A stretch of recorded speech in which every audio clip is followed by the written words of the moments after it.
Mr. Primetime. The day Favorite is this, time of the year. Happy off season.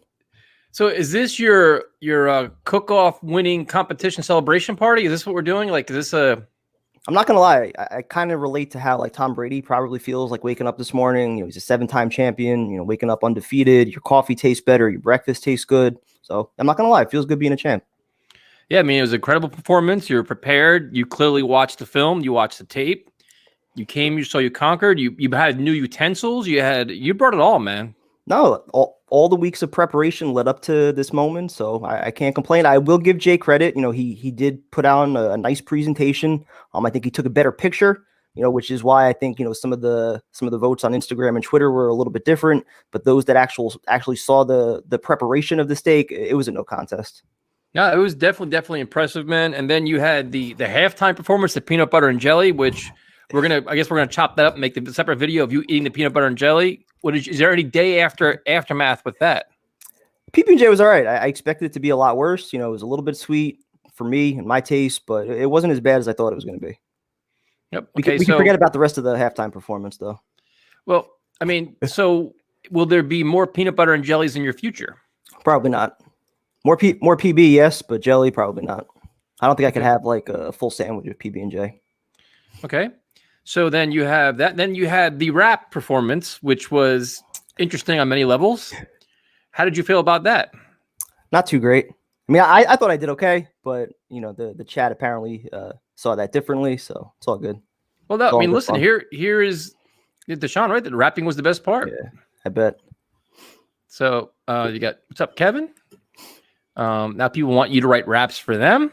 I'll write one for you, Sam. Prime time, he took it to another level with the rap. I agree. I tried. So now they're saying you need to do peanut butter and Nutella sandwich. That's interesting. That I would do. That I would definitely do. Nutella is definitely good, man. And I would devour that entire thing. Absolutely. Snoop Doggy Prime. I mean, you're getting a lot of credit for this, man. So, I mean, if you guys want to repeat, we could set it up for the future. Maybe on like draft night, we'll do another rap performance. So we have that, and then we have this halftime show. We had a lot of expectations, and apparently it was better than the weekend, which I didn't see the weekend, but I think it was, and that's because Elias stole the show, man. Where this is twofold. So, we had him versus Vincent, and Vincent was a no-show. Yep. And I think that's because once he saw how good Elias was, he's like, bro, I'm out. I can't even deal with him. Then we made Elias an offer saying, listen, man, we gotta be our official musician for the show now. He's our full-time act now, right?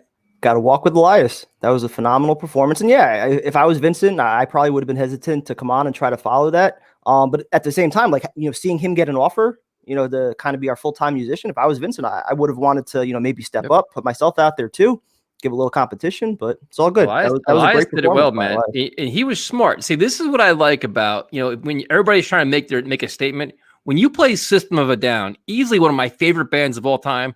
He had me with the first 2 notes. I'm like, fuck, I know this song. Yep. I'm like, he killed it, dude. Like, it was a brilliant move on his part where he knew his audience and he went right for it. It was brilliant, dude. Yep, great performance. So speaking of the man of the hour, and I owe him a shirt too, so I give him that. Mr. Elias, what's up, man? Yo, what's going on, guys? How you guys doing? So are you signing autographs yet? Not yet, man. Prime time. I'm intimidated by my musical ability. You were spitting some bars there, man. Nothing like what you were doing, man. You crushed it. Hey, we gotta do a track together sometime. I'll lay something down, awesome. And you could rap about how the Jets should keep Sam Darnold.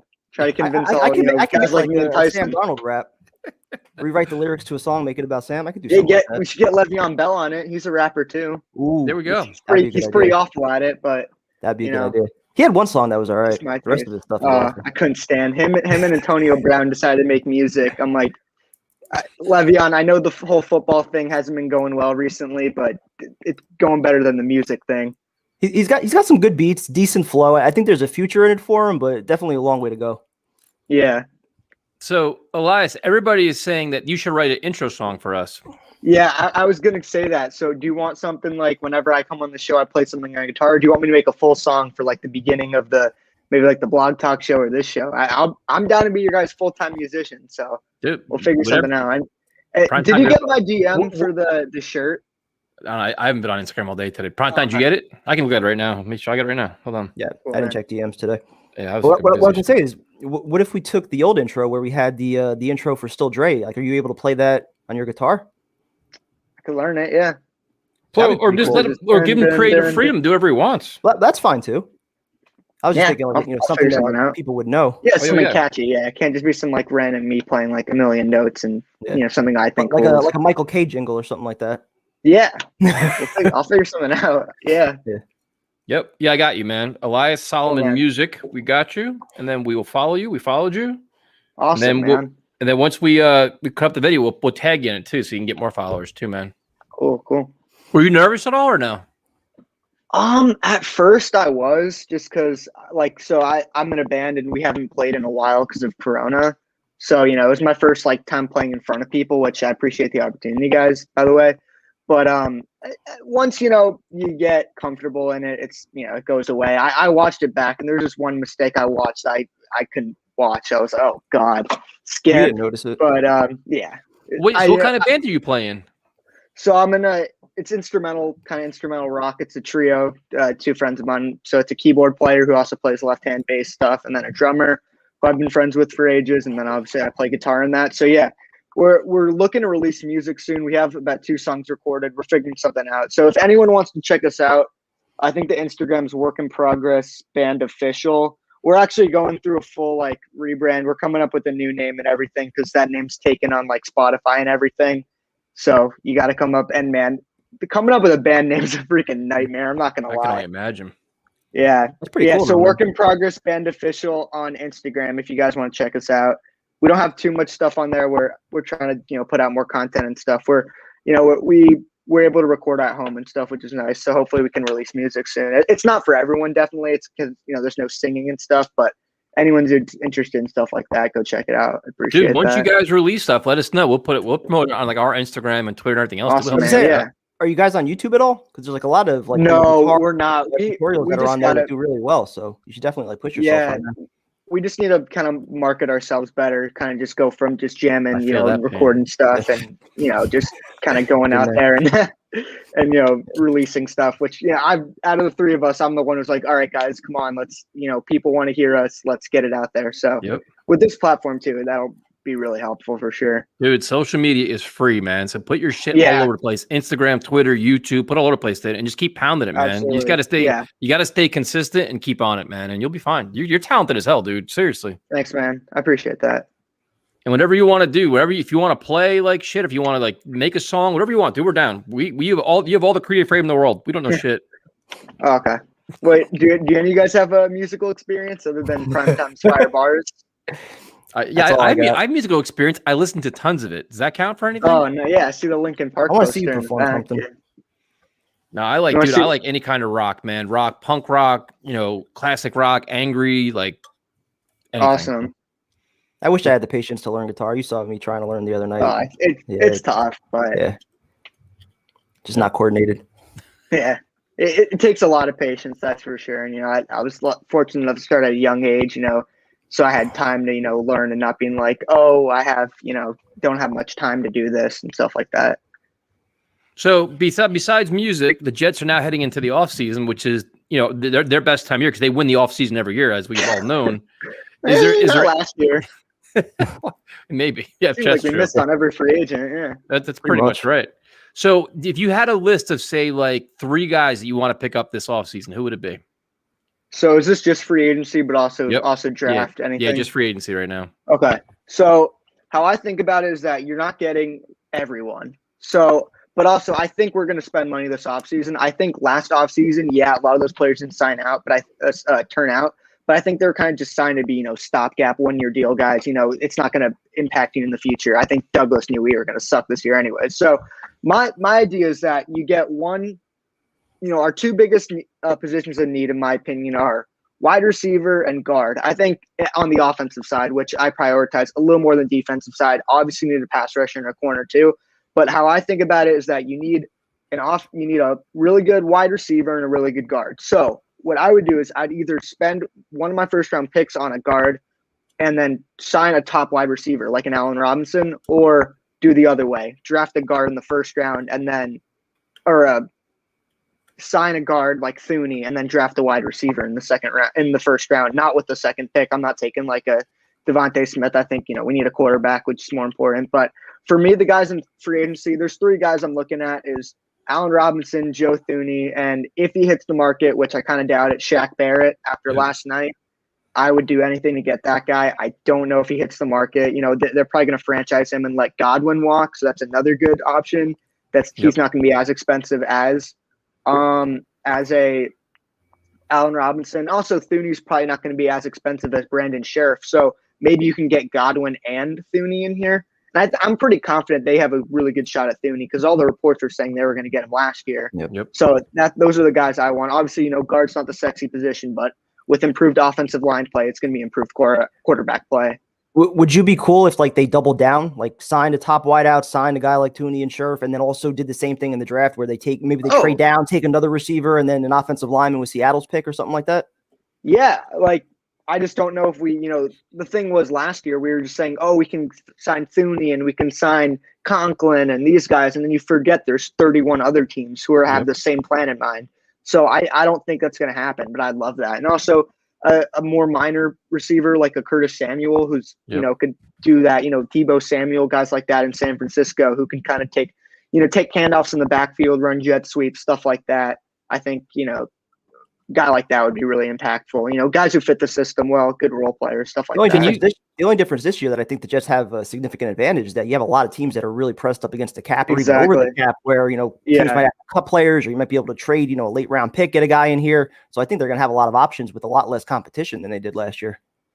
Yeah. And a lot of the teams with a lot of cap space, the Jaguars have the most cap space, but you can't imagine they're going to be signing 1 million players. I mean, they're further away. We're not, close, but I think they're further away than we are. Yeah, guys are probably going to want to go play with Urban Meyer or something, but I feel like guys would rather come play with Saleh. And, obviously also, Watson is the dream. So if you can get that, but free agency wise, I either want Allen Robinson or Joe Thuney or both. What about a guy like Richard Sherman for a corner? Because the Jets need corners, man. They got a lot of young and proven guys, a lot of injuries and stuff. Would you, because like Saleh's going to bring a couple guys from defense just to kind of get his message out there. Would you mind Sherman? I would love Sherman just because, to a 1-year contract, because he's literally a genius, man. He went to Stanford. I've heard nothing about how smart he is. And, he could help teach Bryce Hall as a, young zone corner who could be a potential starter for us. Sherman comes in, almost coaches him up in a way. And then you got a 5th round pick as, a future starter, which is, and then you get a guy like him and then you draft a corner in either the 2nd or 3rd round, another kind of, big zone corner that looks like, Saleh and, would kind of fit some mold of that. So, yeah, I'd love to bring in Sherman, kind of a mentor role. And then, honestly, my dream this offseason is get a damn kicker in here because it's been a Ficken and what's all the love shotgun guy. You and Tim. Shotgun gear guy goes Castillo and it's Kerry Vedvik. Kicker, though. That's just like down here on my priority list. Obviously, yeah, you can just pick up one up and undrafted free agency. You can do that, or you sign a kicker to like $1 million contract. Just someone that's not named Sam Ficken or Sergio Castillo. Yeah, I'm totally with you on the Sherman thing. Just to have like you said, that mentor, that leadership, a guy that knows what Sal is looking for, and then even on the offensive side of the ball, if you could bring in a guy like a fullback, Kyle Juszczyk. I mean, I think that'd be perfect. You have, one guy on each side of the ball. We need a fullback. All the Jet teams that have been in the playoffs in the past with Tony Richardson, they've had some like legitimate fullbacks, a lot of ground and pound. The Terminator, John Connor. Yeah, John Connor was in there. Richie Anderson, Gerald Soule. Like, seems like when we have a good fullback, that kind of gets our offense rolling a little bit. I mean, as long as we're not paying them too much, because I feel like fullback nowadays, you just put your tight end in there to block. We got Wesco who played fullback last year. He doesn't do anything in the receiving game or he took a handoff for some fucking reason. But 4th and 1, right? Yeah, it was the Cardinals. It was like 3rd and 1, didn't get it, and then they decided to write Levy on 4th and 1, which is literally like the time you're supposed to use Frank Gore for like just a short yardage. Oh, shit. A short yard. Don't get me started on Frank Gore. No, yeah, we're on the brighter days and brighter futures. So for sure. But Elias, so first of all, thank you again for joining us. Welcome to our team, man. You are our featured musical. I guess our band. How do we call them?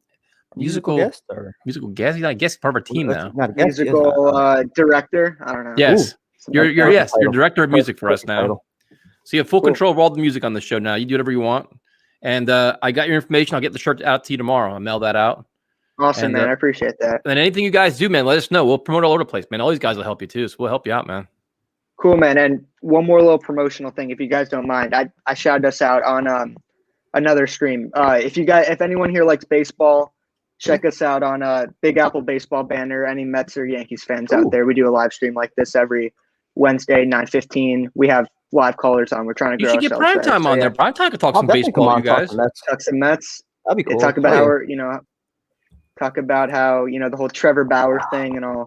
People, I'm not as mad as most people. I'm still mad that we didn't get Real Muto. Like for me, that would have been the prize, and especially for what he signed for, to be able to take him away from the Phillies, have a guy like that to kind of mentor your staff. That was my number one originally. Yeah, but now you get to re-sign all your guys. I mean, I'd said this about people. People were clowning the Mets for not getting the big free agents. Well, we got the best player that was moved this offseason in Lindor. I think he's better than Arenado, who's I think the second best player moved this offseason or re-signed. I think he's better than Mayhew. I think he's better than, Bauer. And I think just the whole media circus that happened with Bauer, I like him, but I don't know if we might have dodged. Do you guys talk about like Steve Cohen and screwing over fans and all the other shit going on, or you guys don't talk about that kind of stuff? I know he's screwing over fans. What was the whole thing with the stocks and shit? Dude, Steve Cohen loves the fans, man. Yeah, but he loves the fans. He takes their money all the time. I'm sure he loves them. Then he deletes his Twitter account like a chicken. You guys talk about that too, or is that not on your show? Yeah, we talk. At least our owner isn't crying poor. Hey, we don't cry poor either, man. We just watch you guys just keep running around in circles. We don't trade our best reliever to our division rival for a salary dump. The circus is back in town. It's the Mets. No Ponzi schemes are okay. One step forward and 3 steps back. But Elias, thank you for joining us. Prime time will come on your show and talk baseball, and then we'll look forward to next time with some new music. Awesome, man. I'll cook up some stuff for next time. Appreciate you guys having me.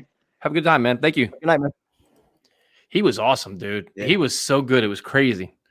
So we have a director of music now. We have a director of music. We don't have any moderators. We don't have any marketing. We don't do anything else right. But now we have a director of music here. So that's good. We're growing. Yep. Let's see. There's some funny ass comments in here already, man. Yeah, Vincent is on our shit list. If he comes on, he's good luck with him coming on here. We're gonna roast the shit out of him. What's up, Jose? How you doing, man? What's up, dude? Let's see here. We got so time to watch the film. The Super Bowl stream was nuts, man. We had some funny ass shit going on. I don't remember much of the games. I don't think we watched much of the game, but I don't think I've ever seen you laugh harder than after I rapped. Like that was as red as any Gase press conference or anything else that we've done. So that was some shit, man. That was so. Yes, Elias, he won the job. Let's see. I would pay to see the Let's Keep Sam rap. Can you write your own lyrics, man? I'm gonna have to. I'm gonna write a song for Sam. Give me like 2 weeks. 2 weeks? What's today's date? So all right, you got it. We could do 2 weeks for that. Let's see what we got here. Let's see. There's some funny shit, man. There's some funny shit in here. Eric Clapton as a guest? I wish. Yeah, so Vince is on our shit list. We've missed you too, Ryan. Talk about Sam Darnold. I'm sure we'll get to that later on. All the new rumors going around. Can't do that every show. Let's have Elias do an entire YouTube concert on this channel and Kevin can open for him. There you go. Why am I the opener? That's true too. Kevin should close it. There he goes. I'm gonna name my band the Yam Boiler. There you go. Sam Slayer. Thank you guys for all joining us yesterday too. It was definitely a good time. Elias and the Jets, that's a name. Encore, he's gonna play more. He looked tired too. He's probably stressed out. He probably watched it all the time. Tonight. Yeah.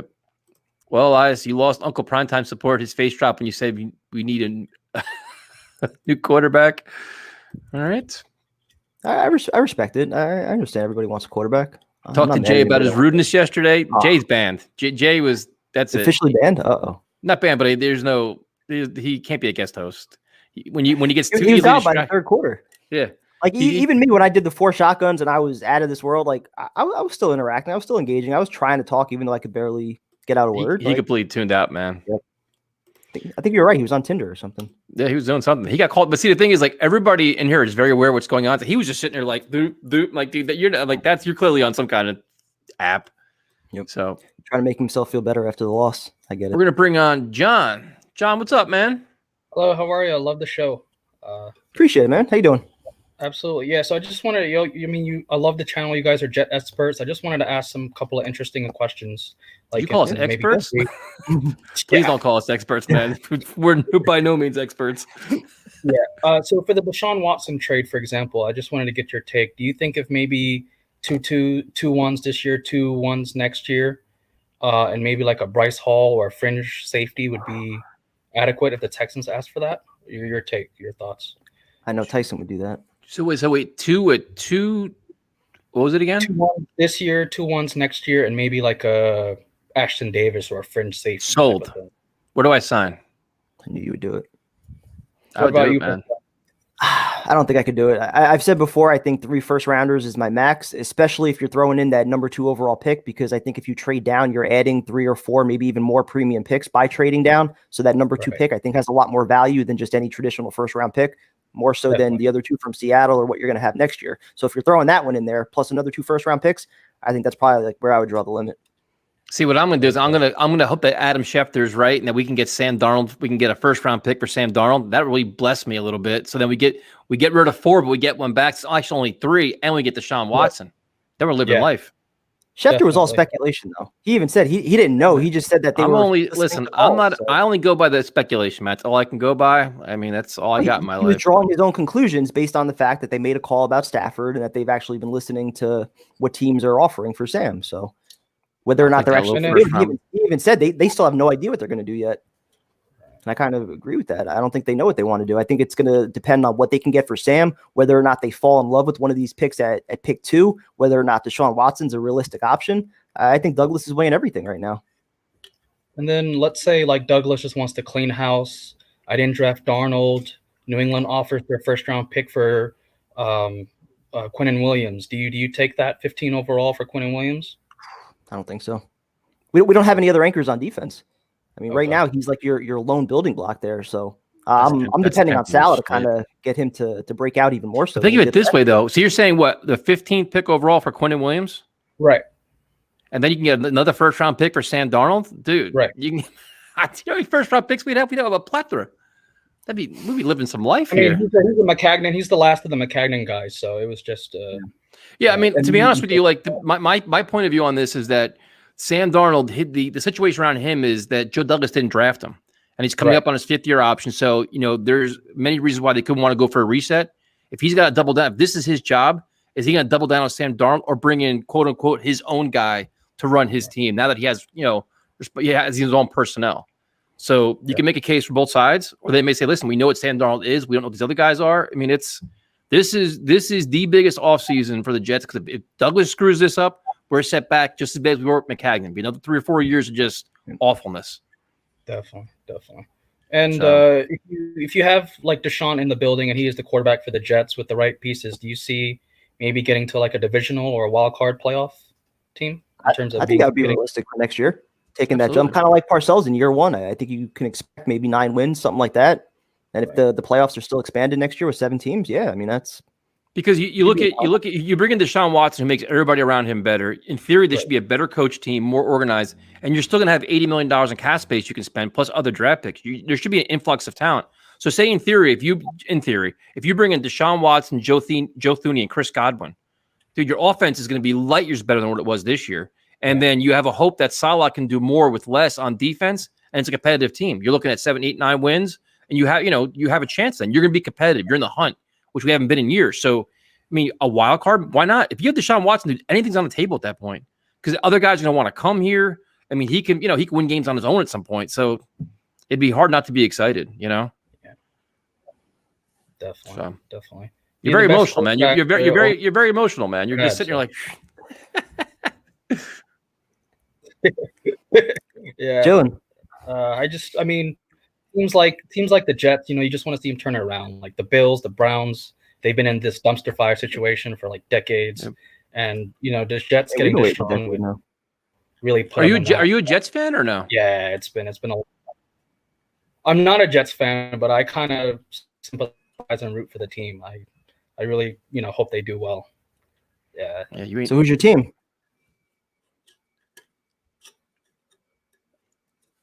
Freezing a little bit. Is he froze? Froze for me. Yeah, he's froze for me too. All right, I know where he goes. Well, thank you for joining us. I wonder what team he like. Must have been Giant fan. You couldn't tell if he was frozen because he was so like melancholy. He was so like he wasn't very emotional, so you couldn't tell if he was actually going to say something or he was frozen. So, I like the chill vibe though. Yeah, I feel like I was getting chilled by watching him. I was like, damn, I wish I could be that relaxed. Like, I know, that's what I'm saying. Bitch, like we talked about Sam Darnold, we didn't fight at all. And then it was funny. It's like he's like, yeah, I want to ask you experts. Of course, the whole chat roasts us to shit. Like these two aren't experts; they're idiots. Like by no means. just like, it was just so funny. The minute that he said the word expert, I looked at the chat immediately, dude. I'm like, there's no way this is gonna go over well. Like, at least we don't pretend. No, but no, of course not. Let's see. We'll go to a couple comments here first because this chat is completely crazy. Talk to the experts. I knew it was coming, man. I knew it. The minute. The Quentin Williams thing is fascinating. If people think he's tradable or not, if you would take anything for him, I don't know. Well, weren't there rumors they can get a first-round pick at the deadline last year and they turned it down? Yep. So I don't think they have any intentions of moving him. And the way that Salah was talking about him during the intro presser, it seems like he's excited to work with him too. So he was boosting his value. Yeah, I mean, trading Quentin trading anybody to Patriots is risky, but that's just, I don't know if I'd do that. Well, they traded us to Demarius Thomas, so it's true. Yeah, that. Please, man. Some of the shit they do. We're gonna go to Ivan. What's up, man? I hit the wrong button. Yo, what's up? How you doing? How you doing, man? What's up, Ivan? You're good. Can you hear me? I'm good. Can you hear me? Yep. Can you hear me? It's like a Verizon commercial. Sorry, yeah. Yeah, what's up, man? And yeah, first time caller. I called in on Tuesdays before, and just want to say really quickly. The only reason I found you guys because like your video was recommended on YouTube. I remember the video was against the Dolphins loss when Tyson went after. I remember the person that does the T-shirt cannon. That I remember that when you went after that, I knew this was probably the channel for me. And but yeah, I mean, I think I don't know where to start.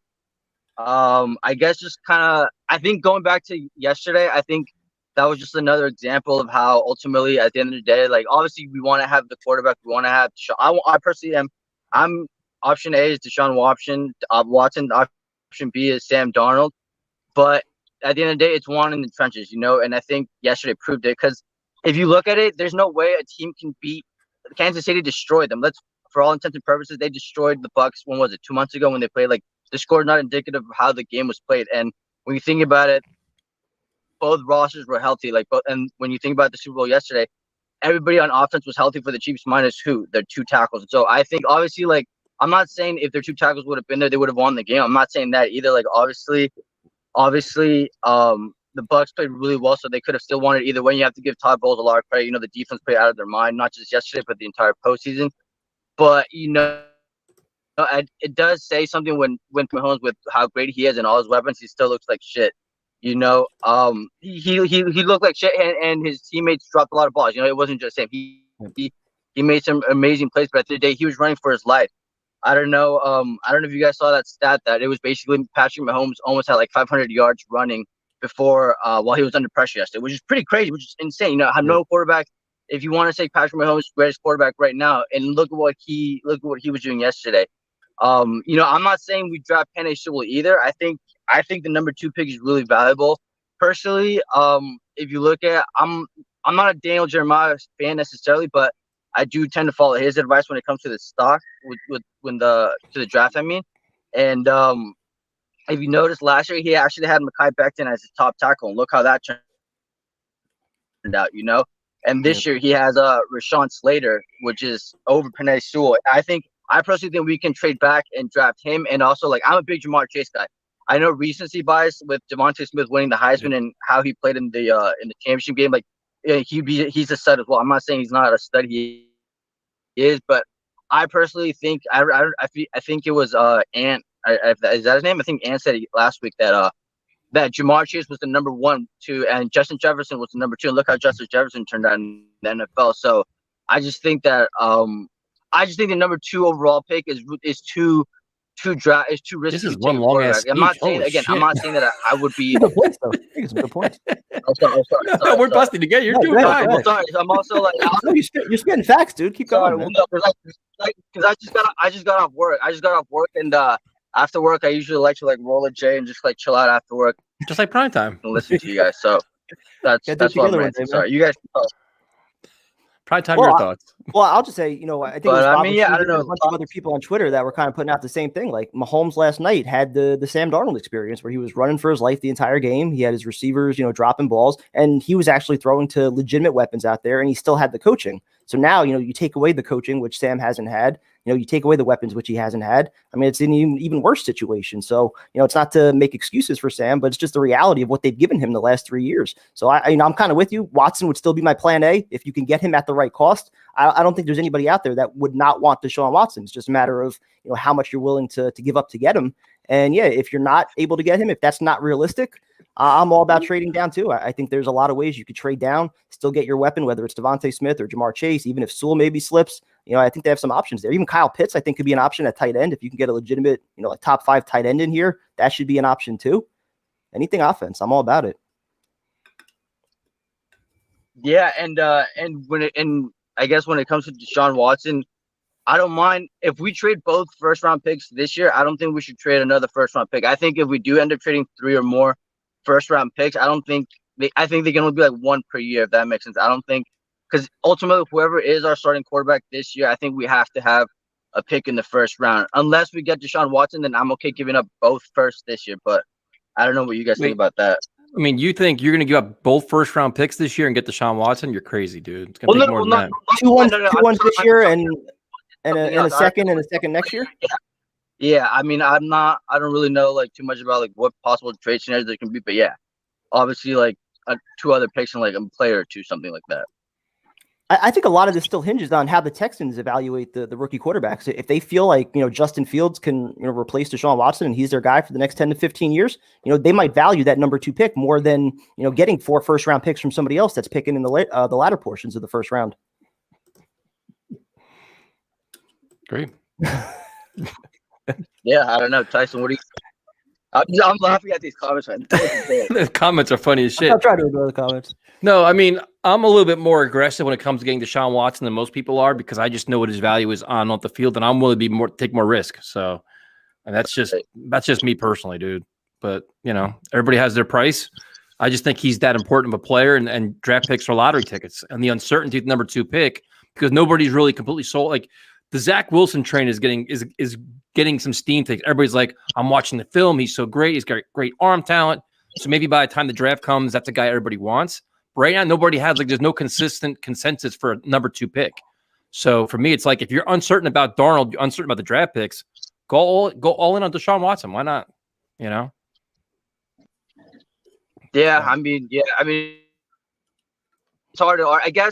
I guess it really comes down to if you really have confidence in the coaching staff that they'll get it right. Because that's ultimately like I'm not gonna speculate and say I think we should take this guy because again I'm just a fan. Like if the best draft expert only gets like 50% of them right, like who am I to say like 50? Shit, they get about 22% right, dude. They're not even close to 50. Yeah, exactly. And that's my point. So like I think all this argument between like we should take Field, we should take Wilson. Who the fuck knows? Like ultimately I was excited when we hired Saleh, and so and for that to continue, like I have to trust whatever they're gonna do.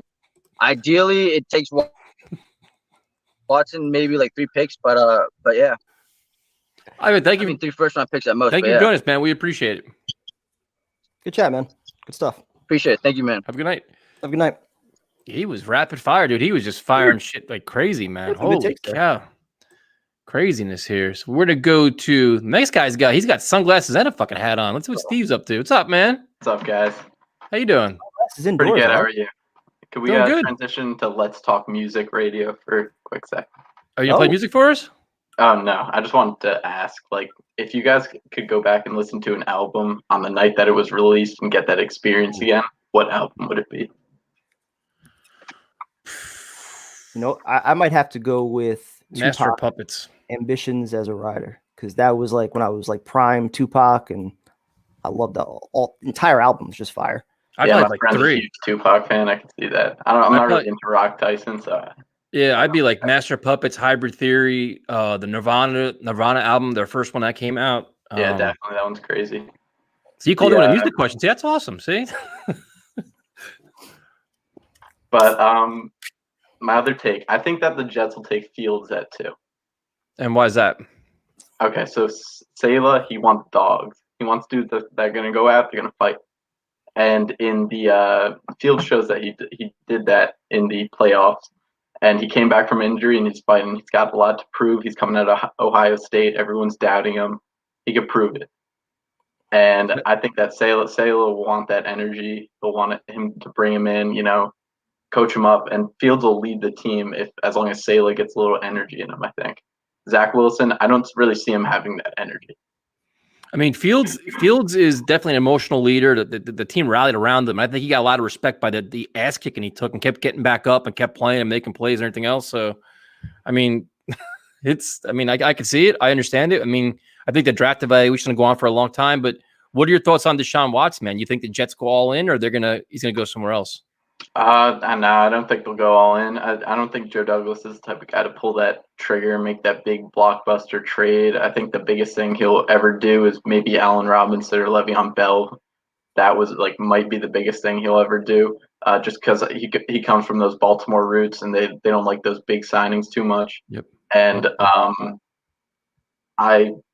Watson, I'd love to have him here, but it's just not realistic. And at this point with Sam, just pull the trigger. I don't want to have this feeling anymore of I love the guy, but you got to just put him down at this point. I hope he does good on the Colts or the Steelers. My friend's a Steelers fan and wants him badly.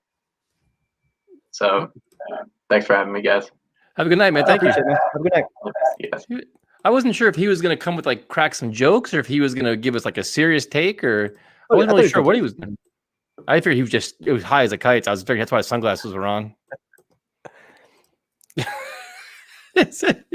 Everybody the same thing because he couldn't keep a straight face. He probably sees himself on the screen with the glasses and the hat. He's probably like, "What the fuck is that?" Let's see. Who see? This is Ant. Every stream, Ant's gonna do this. Yeah, who needs Watson when you can get Zach Wilson? Of course, this is that. I still can't sell myself on Wilson. I like the raw ability, but I'm not putting him ahead of. I started seeing today, man. All the analysts oh, his arm talent, his plays, his film is unbelievable. I'm like. I don't see it. I don't know, but I think my problem is if we're being completely honest, I can't even think about these guys until I know we're legitimately out of the Deshaun Watson running. You know what I mean? I just want him to say, you know what, he's going to wherever, then we're done. Okay, now then that settles in. Then we can get serious about it.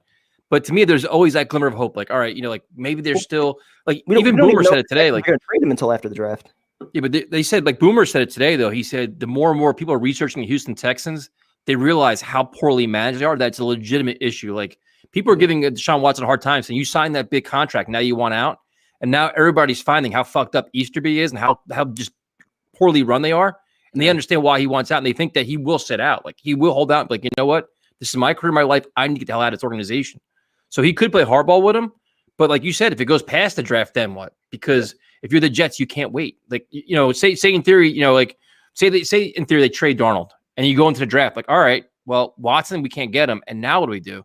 Well, can you even afford to trade Darnold if you still think that Watson could potentially be on the table, or if you're not going to draft your quarterback? The timing is going to be weird, dude. You almost have to draft a quarterback if you're trading Darnold before the draft, right? You have all those picks. Yep. You're probably going to invest in somebody. So then does that take you out of the Watson sweepstakes if they do trade him?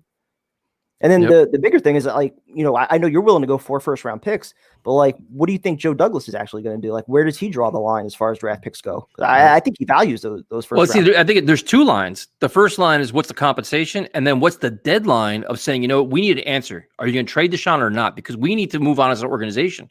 What's your deadline? Listen, April 31st, that day 1 of the draft. When is it? And for the Texans too, the last thing they want to do is what Joe Douglas did is trade Jamal Adams after the draft. That's the worst thing you want to do, because you want that instant compensation to kind of start making up the lag of what you just lost. You know what I mean? So I was actually thinking about that today. Would you rather have CeeDee Lamb in place right now, or the hope of the 2 first-round picks from Seattle? Did we end up winning on that by waiting until after the draft? I don't know. I don't know. Well, it probably maybe not. Because now this draft, it's no combine. There's so many different things, and you have the guy CeeDee Lamb of 1 year in his 1 year in the system. You kind of know what you are. You adjust a whole. I don't know. I'm more about getting it now instead of waiting a year. But yeah, I get The that. timing of all of it's going to be fascinating, dude. How the Texans play this out and what the Jets do when how they handle themselves. Listen, we have to move on as an organization. We can't wait because we have a plan that we want to put in place. So definitely some crazy shit there. We will go to John from Atlanta. What's up, man? Yo, the big guys in the building. What's going on, Tyson? What's up, John? How you doing, What's man? up, Primetime? How y'all doing tonight? Doing good. How you doing, man? Good, Just here at work. Where the hell do you work at, dude? Outside? Doing security. Nah, I'm roving tonight, so I'm an armed security guard. I Nice. talked to Primetime last time like this. They called me a cop. That's what the chat was calling you. Yeah, that was during the Salah hiring, right? When you were on with us. It was you and Jason when you Yeah, had that was a fun show. Yeah, when Jay was actually engaged with his family. when he didn't lose interest and get distracted by a cat walking by or something. Oh man. So how So what are your thoughts, man? My thoughts. Watson by any means necessary. I agree with y'all that they need a time frame. I disagree that Sam's the number 2 option. I disagree that Sam's the number 2 option. I think he's number 3. I think you go with either Fields or Wilson as the number 2 to restart. Like I always said, restart the clock. Free agency, Thuney, Sheriff, Galladay, Robinson, maybe a running back because you're still going to need one of those. Maybe draft one in the 3rd round. My question to y'all is, if Najee Harris or Etienne falls to the 2nd round, would y'all pick him up then, or would y'all try and wait to the 3rd round to get Galladay? Not Galladay, but Gaineswell. I'm probably waiting to the 3rd round for a running back. I think they have too many other needs, and I think you could potentially get a good back in the 3rd round or even later. I know there's some talk, I think, about Trey Sermon and some other guys that could be there. So I'd be all about that. And just kind of focusing on the O-line, wide receiver. Those are my early priorities. No, But I'm couldn't the you same also boat, man. subsidize Good. that during free agency with all the cap room? Like get true, like they could. most of your guards, like either a running back, like a wide receiver too, because like everybody's saying, with the salary cap dropping, not everybody has salary cap room. So all the wide receivers that's going to hit the market, not everybody can sign. So with Jacksonville and the Jets and everybody else that has exorbitant amount of cap space, you're going to be able to outbid most people. Yeah, but the only thing with running backs, I actually did. I'm going to do a video on this later because I researched all the running backs, and if you already have Ty Johnson, you already have LaMichael Pirine, you probably want another complimentary back. To me, you probably need like a bowling ball kind of back, like a power back. Najee. Yeah, or you go take a flyer on a guy like Mark Ingram for like 1 or 2 years, a good locker room guy, a good leader, a power guy. You go with that. He wants to play another year. No, but I'm saying, like, do you go with a Mark Ingram kind of guy? Because other than that, the other free agent running backs that are out there, I mean, you don't want to spend big money on a Kenyon Drake. You look at a James Conner, you look at a Tevin Coleman, like. It's just I don't want to spend big money on a running back. I'd rather just draft one. I don't think we go to free agency and running back. Like I said, I think it's either Najee, Etienne, or Gaineswell if you want later on in the 3rd round. But I agree. What are your thoughts on White Davis, the guard? On who? White Davis? White Davis. I don't know much about him. Neither do I. I just heard some good things about him. I'm like, if you could get him with either early 2nd or late 1st. Yeah, I mean the Jets have so many holes, and it's gonna be interesting to see what they address in free agency that gives them flexibility in the draft too. So there's so much can play out between now and then, but they're in a really solid position in terms of a lot of draft picks and a lot of cap space. So, Joe Douglas is so everybody wants you to arrest somebody on the stream. Can you do that? Oh man, no, I can't do that on the stream. But I got a question for y'all. Okay. If they let fans back into the stadiums, would you, as in Tyson, Primetime, Jay, Kev, and not Kev, but Tyrone, would you consider coming down to Atlanta for 1 weekend? Hell yeah. You can do that. Absolutely, dude. Why not? Yeah, they play the Falcons this year, right? In Atlanta? Yeah, they do play the Falcons this year. I'm down. I'm most definitely down. Absolutely. We could drive to Tyrone, and then Tyrone drives the rest of the way to Atlanta. Yep. Because Tyrone lives in Virginia. We come, dude. I have no problem going down there. We'll talk about it. Like I said, I'll keep in contact with y'all. But you got to take us out though for a good time though. We can't be sitting around just in the lobby hanging out. We got to cause some chaos down there. We'll go to Magic City. All right, I'm in. Get arrested for the game. John, thanks for joining us, man. We appreciate All it. right, y'all have a good one. You Have a too. good night, man. That would be wild if we go to Atlanta. Oh, what happened? What did Tyson just do? Tyson just left the chat. Now I'm on the other See if I can side. bring him back. Oh, now you just switched it up again. All Throwing my right. eyes off. Throwing Let's see. everybody We off. got it. We got here. I'm dead. Let's see. We're gonna go to Tim. I wonder. So now let's see. Before we bring him on, Tim on. I wonder how many epiphanies he's gonna have tonight. Prime time. What do you think? Is there over under? The last two weren't too great with Sam and then the kicker and punter. Kickers. I have faith in him tonight. I think he's going to redeem himself. All right. So we're gonna let's at the comment out. Everybody's complaining that it looks weird. I hit the wrong button. I'm sorry. So there's the chat, and now we bring on Tim. Tim, what's up, man? This is the second time I've been on when you guys flip flop the left and the right. What is up with that? Yeah, I fucked up. It was my bad. But you know what? It's good to come back. I'll probably be on the right. It's good to know. Good question. It's good to know that Elias and I are on the same page. You need an elite place kicker because And I had faith in you. you don't. Let me redeem myself. There's still time. You don't want a Scott Norwood. Can we get to the Super Bowl? Can we get to the playoffs first before we worry about all this other shit? Let's get to the 1968 Super Bowl. Believe it or not, I was old enough to actually watch it as a little kid. Boring game. Now. Boring game. The kicker, Jim Turner, went 3 for 5, straight on kicker. And wow, what a game. Wait, 3 for 5? He went 3 for 5. It was only a 16-7 game. Namath won the MVP. Namath won. He was only 60%. That's terrible. It was a tough era. Yeah, but we want like over 80%, dude. You do. But in a hard Scrabble game like that, you just want the win. That's all that matters. And like he was a straight on guy. It wasn't just from the side. But like Namath didn't even throw a touchdown pass in that game, and he still won the MVP. Do you realize that? No. I gotta start drinking or something. Yeah, he won.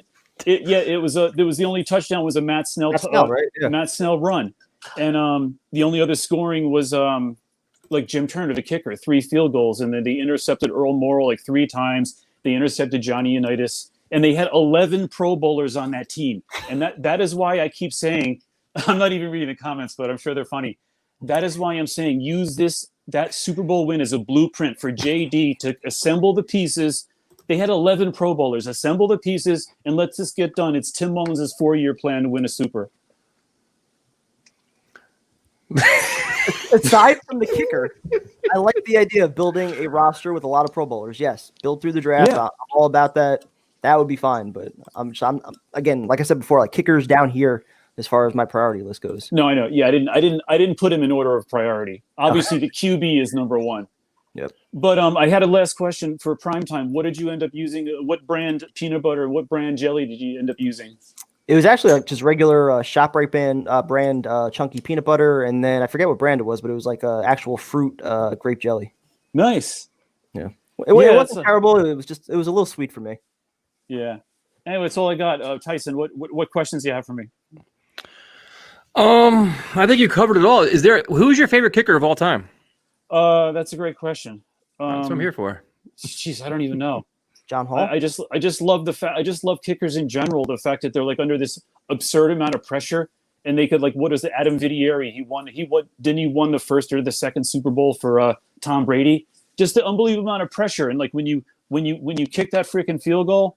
And by the way, have you ever tried to kick an extra point in your life? Yes. I did it plenty of times in the Bubble Dome. I was always perfect at it. Nice. Well, I did it once, and it's not easy. It messed up my ankle, but that's another story altogether. But dude, I don't know what it is about the kickers. I just like looking for shits and giggles to talk about. We understand. Tim, thank you for joining us, man. We appreciate it. Okay, talk to you guys again soon. Have a good night, man. I just didn't know what to do, man. I didn't know what to say. I didn't know what to do. So now we're going to have some controversy here because we have somebody that wants to come on that had an opportunity yesterday, prime time, in our first Super Bowl show ever, our first halftime show, and this guy decided to blow us off. But what happened was it blew up in his face because Elias stole the show and is now our director of music. Right, so now he's got a chance to redeem himself. I don't think so, man. Like I'm gonna boo right now. I don't give a shit what he plays. Ooh, it's like that. Oh, Dude, he blew us off. He said he's gonna be on the show, and now he's probably come up with some like, what's he gonna say? What? He had no electric. What's the excuse can be? Let's predict the excuse for Vincent. What is it gonna be? Well, there was snow earlier in the day, so maybe the power went out. That's possible. Maybe the guitar had some issues, like couldn't get it tuned properly. Maybe he was buying pillows. Could have been. I don't know. All right, let's bring him on. Find out. Let's see what happens. You're on our shit list, Vincent. And he's not even on the screen. Where the hell is he? Oh, What no. the hell? You want to know the answer? Yeah, we want to know the answer. I was mourning the loss of my friend. Her birthday, it would have been her 25th birthday on Friday. She committed suicide in September. Oh, shit. Oh, sorry to hear that, man. That blows. I had just gotten a job with her, and I didn't talk to her since high school. I hadn't hung out with her since high school. I thought it'd be great, hey, working, chat, like re-spark the friendship, but it's unfortunate. So, I just fell off. I just was not in a state to come on. Totally All right. understand that, bro. Suicide's no joke. We try to do a whole bunch of stuff for mental health. We have our own channel. We try to be advocates for that. So that's nothing to joke about. Yeah, sorry for your loss, man. That sucks. All right, so we'll be nice to you. So we'll let you have another chance to play music then. You lost some pillows back. Where'd your pillows go, man? Oh no, it's just ready to go to bed because it's just just the way it was when I left it last night because I just passed out. That game was awful. And what's all the fog in the background? Is there fog? A little bit. I don't know what it is. Maybe it's just a crappy camera. Oh, okay. All right. It's not even built into the computer. I just take it out like at the end of the night and put it away. Oh, that's fair enough. So your competition, man, put on a really good performance last night, man. He played System of a Down. He played Master of Puppets. He played a lot of stuff. Yeah, like I said, I'm a three-chord trick guy. I mean, I play a lot of punk because it's a lot of very simple it's a lot of down picking, power chords, 3-chord songs. That's what Primetime does. He does a lot of down picking too. Yeah, no, like I could like when I played Blitzkrieg Bob, you could actually learn that because it's only one shape. It's literally just this one shape that you just go like this. I can do that. What the fuck? I can. Yeah, it's one shape. All you do is just slide your finger like a bit. All you do is slightly adjust your finger a bit. Just adjust your finger, Primetime. And Jesus Christ, what are we doing here? Dude, I can't. Like I could play one chord, but then I can't like move them to the next and like keep a rhythm going. It's going up and down. But yeah, no, Just slide your finger up and down. Like I said, I was planning to play the slide solo to the Rolling Stones song "Sway," but earlier you were mentioning Nirvana, and speak of the devil and he shall appear. Oh, there you go. So I play Nirvana for us then. I wish I could. I actually, You got more excuses than Primetime. Holy shit. Actually, I can't. I do remember "Where Do You Sleep" last night. I remember the chord. I think you played that last time, didn't you? Oh, try it. Wait here. Let me see if I remember them.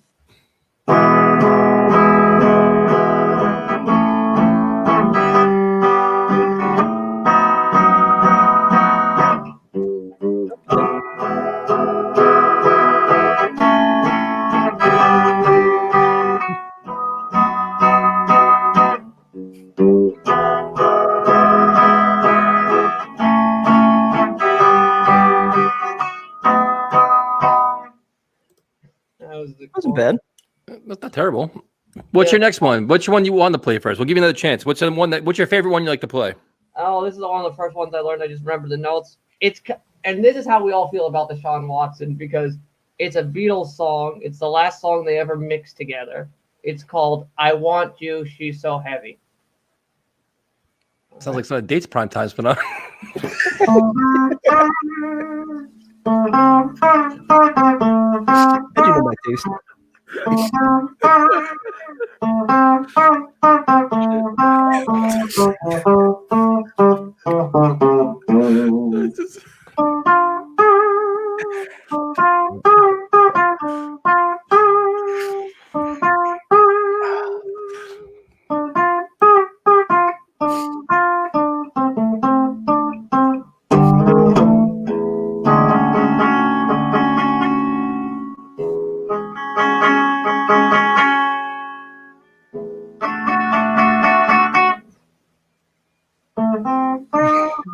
Yeah, I don't remember the rest. The rest of it's a lot of core. The chords are a bit tricky. I just do remember this going. That's I haven't practiced the song in forever, but like all I remember from the song is that they cut the ending off of it. that happens sometimes. No, they actually went in the studio, took a knife and just slashed the ending of the tape off. I get that feeling too sometimes. But no, like but I want to get to the Super Bowl before you cut me. Was that game boring or what? That's why we It was had the boring, stream. man. Yeah, the Yep. stream, the halftime show, the pregame cook-off. This was all more entertaining than anything that I saw. It was painful. Like I don't know if that would be the worst. I'd say it'd be the worst thing I've ever seen. But then again, I saw Disney's awful attempt to rip off Ren and Stimpy called Schnookums and Meat. That was pain What the fuck incarnate. are we talking about right now? I'm just. I I'm- know I'm- Ren and Stimpy, how but much have I drank? Have I been I drinking didn't know a they lot? tried to do a ripoff of it. Yeah, no. Actually, look it up. It is so blatantly, obviously a ripoff. They're not even being subtle. Prime time, your thoughts. I think there's potential. I think there's a lot of work to be done. Potential there, but we got a lot of work to do. No, but you know what? Like I'm just glad the season's over. The one saving grace about this Super Bowl is that Yep. Patriots fans got to sit from the sideline and watch it. It's like the fact that What exactly what are we doing? no, but I mean they had to sit in the sidelines with us. Like they couldn't enjoy it in the same way that they normally do. Enjoy watching Tom Brady win. I mean, Like, that's okay. that's the only saving grace because as much because it's So I got a question for you. Are you gonna prepare a song for the next time you're on? Are you gonna come up with something a little? These fucking comments. Are you gonna prepare yeah. I'm this fucking chat, man? Holy shit! not reading it though, but I'm working on I Want to Be Sedated. By the Perfect. You look like you did a pretty good job tonight, so you're doing good, man. All right. We'll talk to you next time, man. Thanks for joining us. Peace. Appreciate it, man. Be good. Have a good night. Oof, man, dude, I gotta go through some of these comments, dude, because they're so goddamn funny. Like this is just holy shit, man. It starts here. Let's see, where do we go? Oh my god, prime time. I don't know how you kept a straight face. I don't know how you even did that with that one. Because I was trying not to look at the comments. That's why. He's got some potential there, but Yeah, he's definitely man. not. He hasn't put it together like Elias yet. It's just how am I a bully, man? Listen, we let him play. He gave us his story. We let him how are we possibly a bully? I don't understand. We give everybody, if you play a musical instrument and you want to come on, we let you all on. We're more than happy to do so. Right, prime time? I mean, yeah, we gave him a platform, a chance to promote himself. If he's not fully prepared to play a full song, he's going to get some heat. Yep. Yeah, we should have asked him this if he could play anything from Titanic. That'd be That'd be cool. That'd be cool. Yeah. Prime time is a professional because I'm too easily distracted now. Now I'm completely off the rails. I'm in there. It's just this doesn't feel like a safe space anymore. Okay. Listen, man, if you don't feel safe, you can just leave. It's very safe that way. Then I cut him off. I don't know how. Vincent bullied us by making us listen to that. So we're gonna go to what we got in here. Oh, we got music. Kangaroo Band's on prime time. Oh, here we go. What's up, man? Sup, ball bags? What's happening? I like the name. Dude, the kangaroo pictures was cool as shit, man. They were wallabies, mate. Wallabies this morning. Wallabies, not kangaroos. Look like kangaroos to me. They all look the same. Yeah. I've been listening to all this Richard Sherman chat, and I just wanted to talk to you guys about Browns have had some chat about getting Richard Sherman as well, and there's a lot of conjecture about whether or not he's going to actually be. He's a great cornerback, don't get me wrong, but I just don't think that. I think he's more effective in a zone scheme, and I think with the AFC, the quarterbacks, the wide receivers, and the speed that's going to be necessary to be defensively effective in the AFC moving forward, you're going to have to be able to play man coverage, because you look at the quarterbacks, you look at the wide receivers, and Sherman's not exactly the fastest guy in the league, and he's more effective playing in a zone scheme, in my opinion. And I just think that No, I listen, just think that yeah, sorry. I hear all that, but I don't think the plan as far as like bringing in Sherman is about, him being your number one cornerback or him being, a piece 3 or 4 years down the line or anything like that. I think you're more bringing him in for one, his leadership, and two, because he'd be familiar with Salah's defense and he'd be able to kind of teach some of the younger guys. So The it'd be voice like in the Yeah, locker room. exactly No, no, kind of the same way that, we I brought in hear- Jim Leonard, Bar Scott, and guys like that from Baltimore when Rex was hired. I think that would be a similar thing. I hear you with all of that, and that's all 100%. And your team is different to my team. You guys have the cap, and you've got the picks to make that happen. We don't have that sort of a cap. But you either got to invest in the back end with your corners and speed and your safeties, or you got to invest in the front end, your front four, because the Browns will run all over your ass if you don't have a front four that can stop the run. Same with the other teams out there. And then if you play a zone and just sit back, these quarterbacks in the AFC will pick your team apart as they did to the Browns, because we didn't have any speed in our secondary and we couldn't defend any wide receiver with any sort of speed. So we just got picked apart all year. So I'm just thinking, if I'm the Jets for this draft, I'm going all the way offense, because it's great to invest in your defense. But you look at the top 3 defenses in the league this year. Did they play in the Super Bowl? No. This league's all about offense. So if I'm the Jets this year, I'm going offense, offense, offense, and then I'll maybe address what I can. You guys have got a lot more cap space and a lot more picks to maybe do both, but I think start with your offense and then let the defense. So who do you want for your Browns Who do I want where? in free agency? Is there anybody you kind of want for the Browns, like you're looking to pick up, or no? Well, I heard you talking about Patrick Peterson today, and we've got like Denzel Ward, who's elite cornerback. He's got good speed. He can be on an island. He can defend man to man. Our other cornerback, Greedy Williams, has been hurt, and there's a bit of talk that he might not come back from that injury. So we're going to need corners. Isn't Shaq Griffin a free agent also? Yep. Yeah, I think so. And we're also going to need safety help and another guy on the outside of Miles Garrett. Marcus May? I'd love him, but I think the Jets would be crazy to let him go. I think he's one of the guys that you need to like really get. Same with Quinnen. You've got some building blocks there that you need to build on and invest around. And all the Sam talk is just bullshit, in my opinion, because he's just one piece. And okay, you're moving on from him, sweet. You're going to get a quarterback in the draft, sweet. But then you have to pick. I just don't think in today's game, with the way the salary cap works and everything, that you've got to be able to decide which side of the ball you're going to go through free agency. And I think, for me, I think defense is that's where you find them, through free agency. Because usually speaking, right, the defense will take a little bit longer to develop, just because of how hard it is to learn a system. And nope. You guys eat everything down there. Yeah, we eat our coat of arms, emu. We eat freaking snake. We eat crocodile. Snake? We eat freaking everything.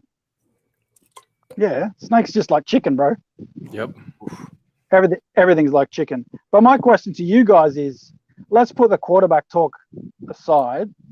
Happily. Where do you so in the draft and free agency, what are sort of like, if you could name 4 positions that the Jets must absolutely 100% address in the draft and free agency this year, that you think is Joe Douglas has to hit on that? And I'm going to let you go, lads, because I've got to go and do some freaking work. But I'll keep listening to you. Cool. Thank you, man. I appreciate it. Have a good night. Good night. I mean, prime time for me. I think we share a brain on a lot of this stuff. Is offensive line's a priority, wide receivers a priority, offensive line's a priority, wide receivers a priority, offensive line again.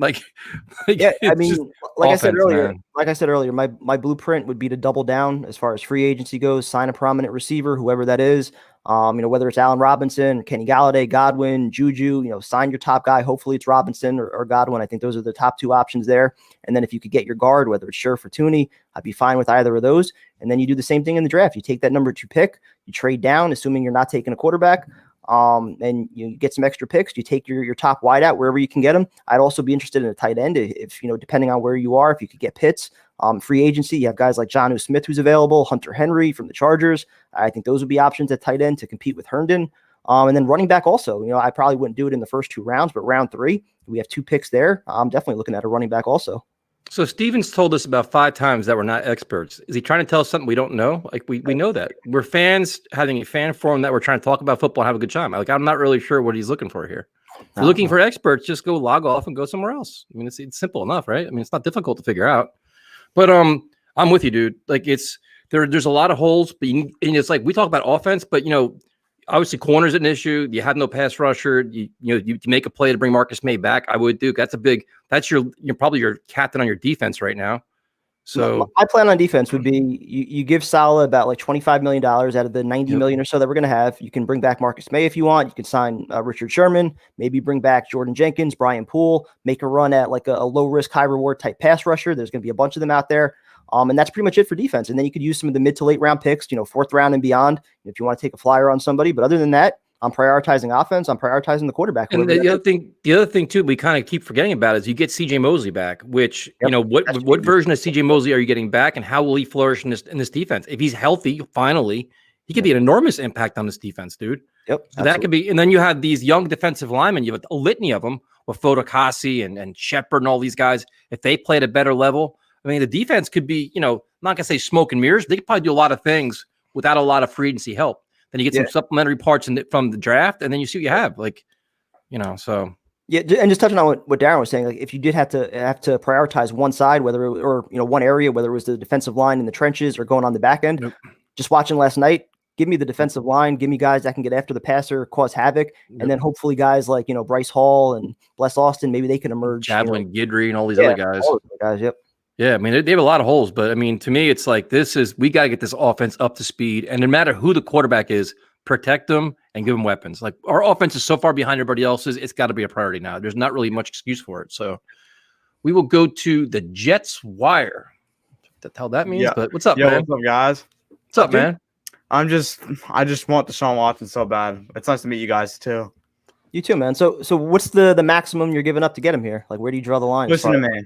Listen, you guys might disagree, but I'll give up anything for him. I'm just a big Watson guy.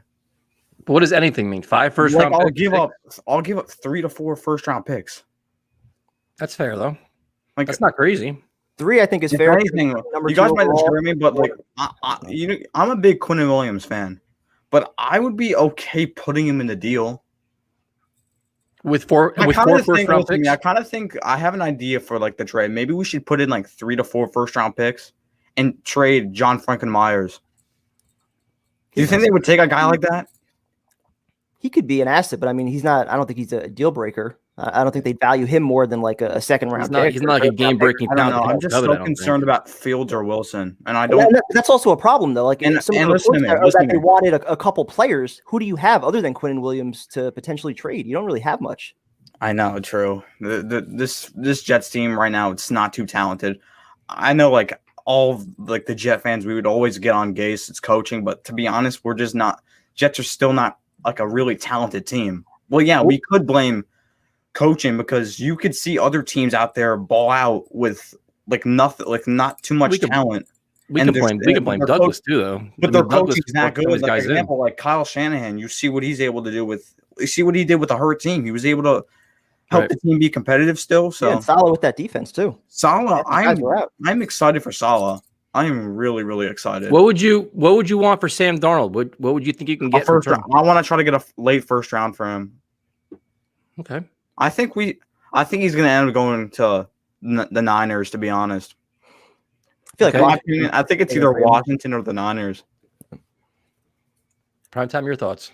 Hate to say it, but the longer this goes on, in just the fact that again they made the calls about Stafford, and it seems like they're listening to a lot of teams about Sam. I'm not even putting Watson in the conversation. I think if Douglas falls in love with one of these prospects, whether it's Fields, Wilson, or Trey Lance, I think good chance that he's going to want to start fresh with his guy. I kind of think that's the easier route though, because you won't have to be trading all these picks away. Yeah. I understand that's the easier route, drafting a Fields or Wilson. It's just risk, but you guys know what Deshaun Watson is. He's a tremendous player. We don't know what Fields or Wilson are going to be like. We don't know. I think they're going to put the right pieces around them, but who knows? Maybe they'll just be busts. I'm just so mad we lost out on Trevor Lawrence. I wanted 0-16. All these We problems. wouldn't be in this mess right now. Tyson, I know enjoying you the were really show, mad. No fights. I know you were really mad. Well, dude, because think about it. Just think about it this way. If you have Trevor Lawrence right now, all these first round picks we're trying to trade away, we'd be using them on players. What's my point? Well, we should have fired Gase early in the year so we wouldn't try to win those games. Yeah, listen, man. It is what it is. We're here now, and it's now it's going to maximize it. The future's still bright. That's all that matters. That's true. Thank you. So what's your name, man? My real name's Anthony. I do a YouTube channel. That's why you see the Jets Wire here. Cool.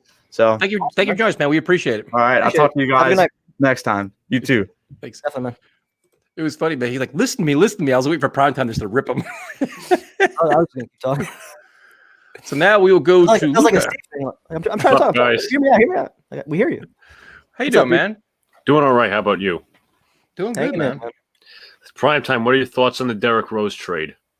I fucking hate it. I don't hate it as much as Tyson does, as long as this doesn't turn into a Frank Gore thing. Because at the time we signed Frank Gore, I was like, all right, it's a veteran. He's not going to see the field all that much. If Derrick Rose is playing 35 minutes a night, then I'm going to have an issue with it. Otherwise, I mean, you traded Dennis Smith Jr. and a conditional pick or something like that. Second round pick. Yeah, so I'm not overly concerned with the compensation. And if you're hoping to be in the playoffs, maybe he's a guy off the bench for 15, 20 minutes a night that can get you there, get the younger guys some experience. I mean, I'm not totally. I doubt Derrick Rose is starting though. He's going to replace someone like Austin Rivers or Alfred Payton in the lineup, but I'm not concerned overall about the trade. I'm not too concerned. But anyways, it's a youth movement, dude. It's a youth movement. What do you want to see? You want to see youth. We've already been through this Derrick Rose experience. You can have Derrick Rose as a mentor. He's going to free agent after this year anyway. Yeah, he played well. If he helps you get to the playoffs, and those younger guys can get experience in the playoffs, I mean, doesn't that? Yeah, but see, the problem is if he's helping you get the playoffs, how many minutes is he playing? Who's playing time is he taking? That's his role. 15 minutes. That's the big question. His role. Yeah. Because listen, man, I like Thibodeau. I like all these things, but exactly what Prime Time said about Frank Gore, it's exactly what I fear with this move. I fear it already. I'm telling you, it's going to happen. I know this shit. We've seen it before. Coaches they have their rely with the guy they always count on, and that's gonna be Derrick Rose again. And the way he left here too, it's like this.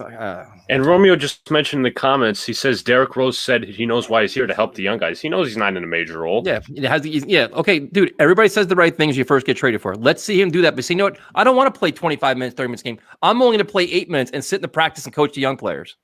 See how long that lasts. He goes to media and complains. I'm actually on prime time side on this one. I'm on prime side on this one. But anyways, we'll see what happens. I just don't. I know how the shit usually happens with these kind of moves, man. They all say the right things, and then or it gets crunch time, then they start taking the young guys out. Yeah. No, if it does go that route, yeah, I think we'd all be pissed off, but I'm hoping it doesn't. But let's talk some Jets. What do you guys? My thoughts on the offseason, it's going to be an interesting one, obviously. But can I have a little debate with Primetime here? About Sam? Go ahead. Absolutely. I love that kind of stuff. All right. So my thoughts, I obviously know what your thoughts on Sam Darnold are, but my thoughts, I have a Sam Darnold jersey in my closet, but I think he's done here. I understand Primetime's defensive Sam Darnold when it comes to coaching and all that, but for him, he's the third overall pick from 2018. He's got to overcome that. That's my thing. And I'm sure other quarterbacks can come over. Primetime looks pissed already. Look at him. He's stewing. Primetime is you're stewing. There's smoke coming out of your fucking ears right now. I'm letting him make his case. Go ahead. Yeah, basically that. He has to overcome that. You can't say, he always says, I'm going to get better. I'm going to get better. I'm going to get better. But what progress has he shown? He has to progress on his own. He has to do that in his downtime. I understand the receivers are not there, but also the thing is, what was I going to say? He has to execute the play calls. I know Gase's playbook was absolute shit, but he has to execute the play calls. If the receiver runs a wrong route, that's on him. If the receiver drops pass, that's on him. If Darnold makes a bad throw, that's got to be on him, though. Gase is not on the field. Gase is not on the field. No, listen, absolutely. And I know people say I defend him too much, but I totally get it. There are reads that he's missed. There are bad decisions that he's made. Times where he's thrown into double and triple coverage. Absolutely. All those things he needs to clean up. But I feel like that's just a symptom of everything that we've done to kind of fuck him over as far as the coaching staff, which is awful, which again, like the play calling, I understand he's got to execute the plays that are called, but how many times do we rip the plays that are being called where we're calling screen passes on 3rd and long or runs on 2nd and 15, shit like that. So I just don't feel like he's ever had any help as far as the coaching staff goes. Especially early in the season, you look at the weapons he was working with Chris Hogan and Berrios out there. None of his top 3 wideouts were there. And coming into the year, we even said like those guys weren't enough. And then they were all out for, like the first couple games. So, the blocking, especially also, like we saw Mahomes last night running for his life, like Sam was for the first 2 years, didn't have a touchdown. So I think there's a lot that goes into it. To say that he can't be fixed at age 23, I think that's wrong. But I also think for Douglas especially, he's probably not going to risk coming back with Sam Darnold if he falls in love with one of these picks at number 2. I think if he can get a late first-round pick or something like that, or if Watson's realistic, that's probably the direction he's going to go in. I mean, dating back to an argument when I was watching you guys week 4 at post-game after the Broncos game, Tyson's like, down the line, Darnold was throwing 3 interceptions near the end of the game, and then Primetime's like, oh, how many times did we run 2nd and long to Gore? But Darnold made his own mistakes, so I understand not defending that play call because you shouldn't, but he's got to do it in the times he has to. When he gets his cue, he has to make those plays. No, absolutely. Like I'm not going to say like there aren't areas that he has to get better. I mean, absolutely he does. But I think that confidence plays a factor in it too. Being able to get into a rhythm. I don't feel like he's ever been set up for success. And we keep saying like any quarterback that was drafted that year with what they've been given over the last 3 years, I think we'd be running any one of these picks out of town, whether it was Baker, whether it was Josh Allen or Lamar Jackson. If you give them Adam Gase and you force them to run an offense that doesn't fit what they do well, we're probably running them out of town the same way. I can understand what you're saying, but we have to have a fresh start. He has to have a fresh start. It's better for everybody to part ways, in my opinion. I agree on fresh start, but I don't know if Saleh and LaFleur can't be that fresh start for him.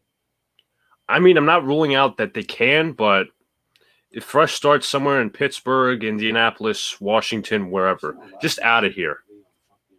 That would probably be better for him, not dealing with the media, not dealing with the fans that are ready to pounce on him, but I don't know if that's what he wants. I don't know if he, wants to stay here, embrace that challenge. He gave the quote, he'd like to be a Jet for life too. So it seems like he's up to the challenge. So yeah, we'll see. I don't think we're getting a first for him though. I doubt it. And I didn't like Daniel Jeremiah's overpraise of him. He said that he'd take Darnold over Tua or a Lawrence. Ooh, like you don't Lawrence? even know what. I like that. Yeah, he said he'd take Sam over Tua and Lawrence, and you don't know what Lawrence is yet, so you got to hold your high horses there, bud. See, I even wouldn't go to that length, but I still think you can build a better team, potentially. But it's going to be an interesting offseason. And and Tyson was tweeting about this. Is it even guaranteed that he's going to have success elsewhere? Thank you. It's not guaranteed the same way it's not guaranteed that if you draft another quarterback that he won't go through the same shit. Is it also guaranteed that if he gets better weapons and a better offensive line, better coaching, that he doesn't turn into Mark Sanchez? There's no guarantee on anything. I know. I'm just saying. Any draft pick, there's risk that comes with all of it. There's risk that comes if you trade 4 first-round picks for Watson and you can't build a team around him too. All this comes to answer the question, Luca. There is no guarantees. Yeah, that's the answer. There you go. That's my point. Yeah, I think the safest bet as far as building your team is by running it back for a year. No, by running it back for a year, because then you're not invested. All your options are open. If you play for who? Your Sam Darnold collection? I'm not gonna do it tonight. I mean, we're going to get crapped on by the media if he plays his first game badly or his first 4 games. No, crapped on by the media. You're crapped on by half the fan base. Who are you kidding? Exactly. Decisions based on the media and fan base, though. If Joe Douglas does his evaluation, talks with Saleh and LaFleur, and they think, Sam Darnold, he can't be fixed, all right, fine. Move on. Get what you can get from him. Same thing if you scout one of these picks and you think they're the answer at pick 2, I'd be all about it. Take them. If Watson can come at the right price, that's priority A. Do that. But to say that Sam Darnold's ruined at age 23, I can't wrap my mind around that yet. I can't nobody's saying he's ruined. Me and Tyson weren't saying he's ruined. He's just done as a Jet. Yes. That's the exact idea. Douglas may see it that way. He might not want to, tie himself to Sam for another year. That may be too big of a risk for him, especially if there's a late first round pick on the table and they like one of these other quarterbacks. Yeah, that's probably too big of a risk. And I would lean towards, that they probably would trade him. I just to think that he can't succeed here still with the right coaching and some more weapons. Again, I'm not saying I it's can't buy into that. impossible, but you're taking a very big risk. And then you're going to have to go to next year's draft class, which is not much of anything. It's like If he fails, yes. But again, isn't there an equal risk if you take another quarterback this year and he doesn't turn out the way you thought so? Now you just invested a second overall pick. You turn down whatever you can get in a trade down or a number one wideout or a guy like Sewell, whoever, whatever direction you decide to go in. I mean, I think there's risk with anything you do. I mean, I'm not sure if it's the same risk though, because their job is to develop the talent of like a Zach Wilson or Justin Fields. You have to actually take the stuff that he learned from Gase and whatever, the bad stuff, the bad mechanics, the bad footwork, the bad technique. You have to take that out. And that part I will agree. That part I completely agree. That there is more risk in the sense that you have to undo some of what Gase did. Absolutely. Absolutely. It's just a risk I'm not willing to take. That's how I say it. That's fair. I agree with you, by the way. I know you do. Nobody asked you.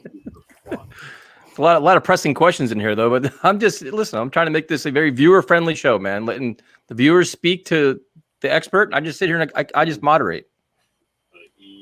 Exactly. So now everybody wants to know when's your podcast going to launch, because you have a voice for a podcast. Thank you. I don't know if I'm dropping a podcast, but I do write articles though. Who do you write for? I write. A year ago, I know somebody who created a website, and I started writing articles for them. Now as of February 14th, I'm gonna be president of that website.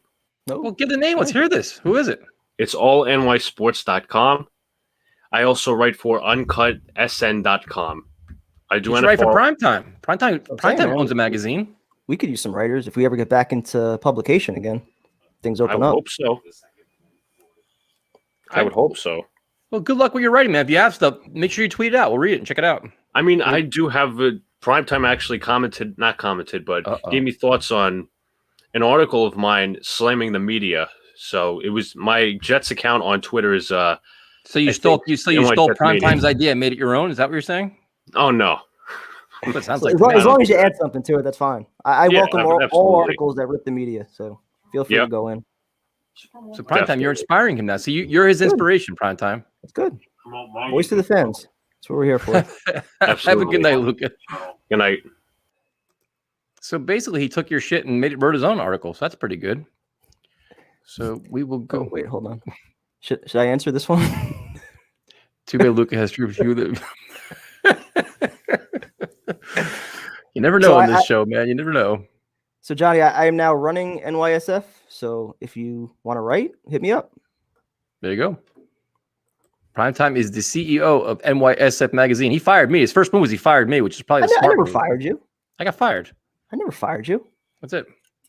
So let's see. We're gonna go to Mr. Dan. Is he in the gym? No. Go Dan. He's got sleeves on today. Yeah, it's cold in the basement. Dude? What's up, man? What's going on, man? Finally, man, we get to do this, man. Loving this show, loving this whole aspect, and just the whole entire thing. And came to another conclusion of an NFL season. Brady gets his 7th. I'm one of the few Jet fans that actually pull for the guy because I actually enjoy watching greatness. You know what I mean? Like that's the type of guy I am. I enjoy watching that. He has probably 2 more Super Bowls in him. I'll look back and appreciate watching it, but like in the moment, I hate seeing him win. I can't root for it. Nah, man, I root for him. We made him. That's as close as we're getting to a Super Bowl. We made him. Yeah, Mo Lewis made him. I was there for that game. So Dan, what's your take? Yeah, I was there, Matt. When Mo Lewis knocked out Bledsoe, the Patriot fans were freaking out. Oh, our season's over. We're screwed. Now we got this bum coming in.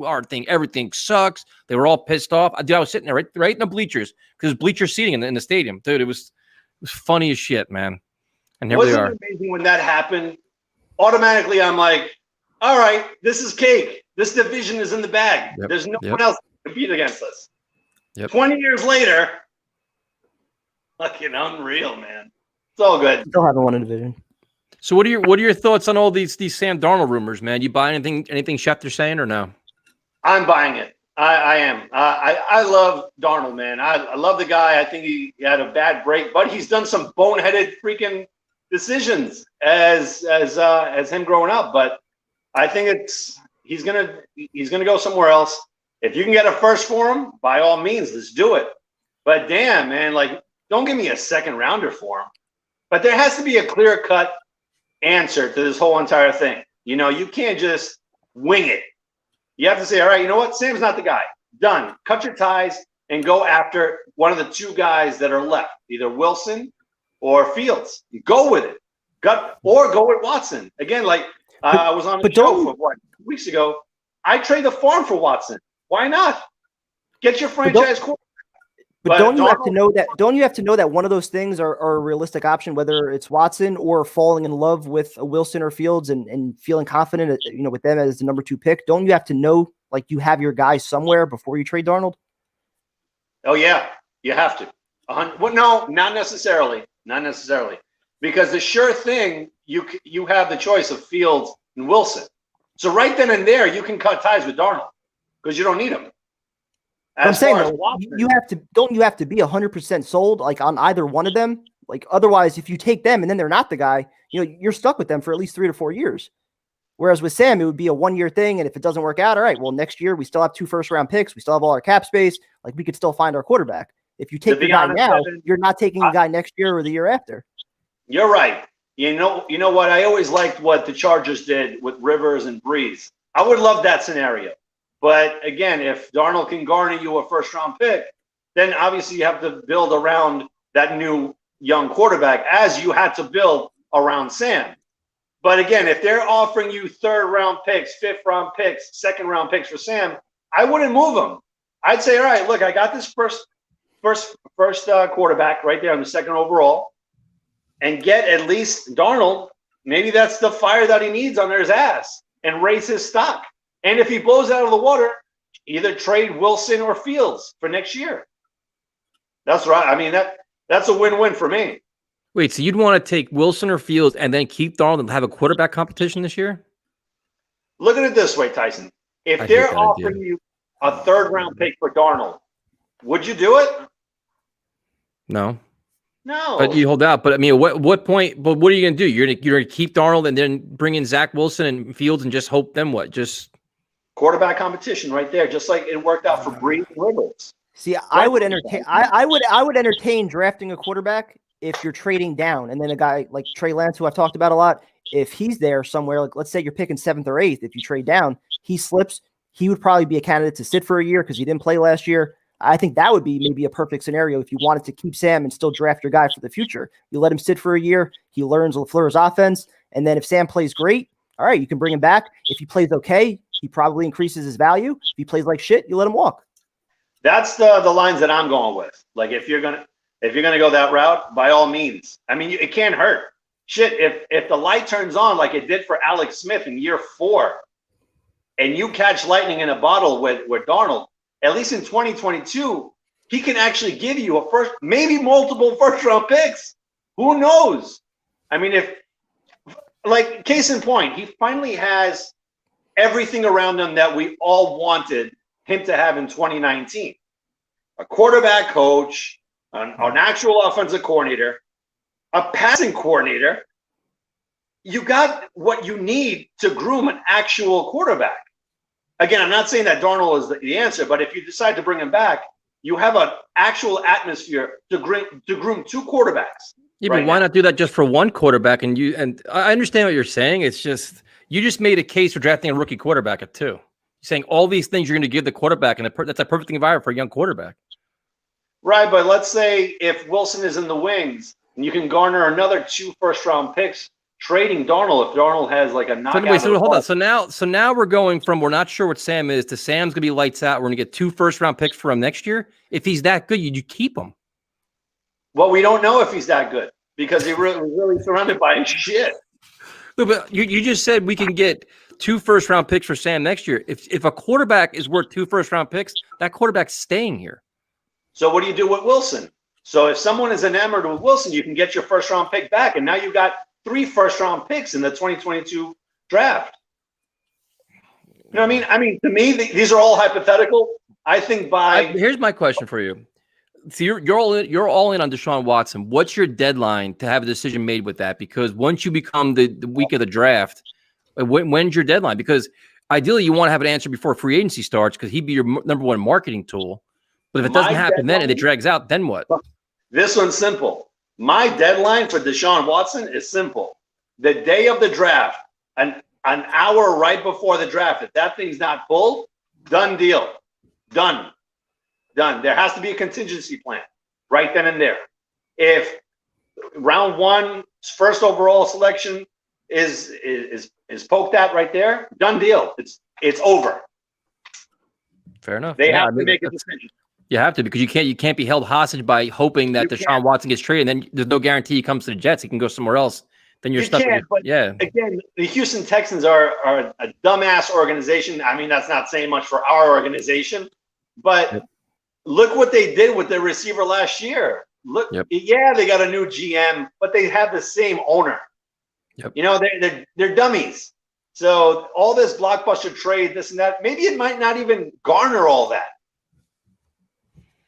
Yeah, I mean, I think he's gonna garner a ransom, but it's just a matter of when it all goes down, man. And that's just, I mean, you wish it happens within the next few weeks. Then it's like, all right, you can go into free agency knowing that you can get your Allen Robinson and all your other guys, but it's not gonna happen like that, I don't think, unfortunately. And what happened? Did we lose him? Did he freeze prime time? He's frozen. Frozen. That was an excellent job by him too. That was a good call too. Yeah. He's perfect time for a bathroom break. There goes. I'm surprised you lasted this long. That's what I'm saying, right? Like hour and a half. Shoot. So what we'll do is we will go to Goose. Goose, what's up, man? What's up? How you doing? Good. How you doing, man? Oh, okay. This is going to be short and sweet. I'm sick of this bullshit from this previous call about any other quarterbacks. It's either Deshaun or Sam. Here it is. You give it 2 months before what's the draft? Mid-April? End right? of April. Yep. End of April? Yep. All right. So you give it a deadline April 1st, April 10th, around there. We don't get Deshaun, it's fucking Sam. It's not trading for any stupid other quarterback. We're not going to go through this shit again. We're either going to, it's either Deshaun or nothing. 1 more year, Sam. If he can, we'll see what happens. So you're not going to draft a quarterback? Absolutely not. You know, why draft a quarterback for? If it's not Deshaun or Sam, why draft? Because Sam is your only answer, and that's it. Correct. So because you have an abundance of picks this year. This is your opportunity to see if you can build around him. Like I said, that's option B for me. I'd rather have Deshaun.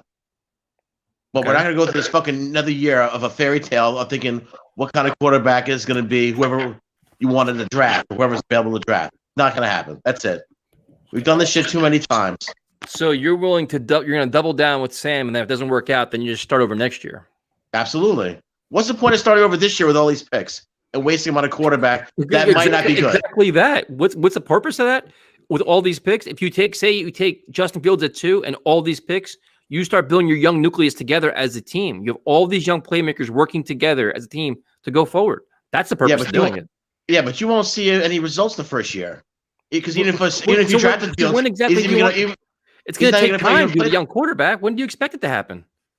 Well, absolutely, but I don't want to go through a year like that.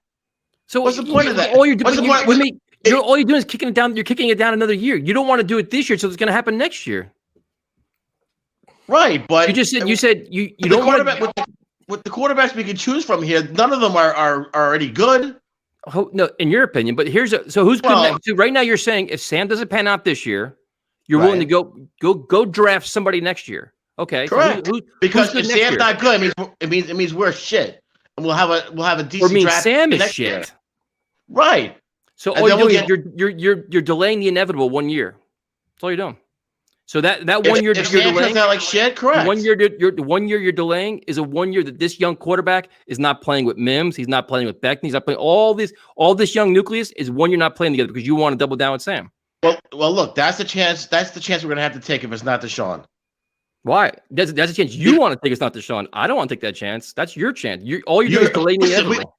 You've talked about it all year. We've all talked about it all year. Has any of these quarterbacks besides Trevor Lawrence been talked about at all?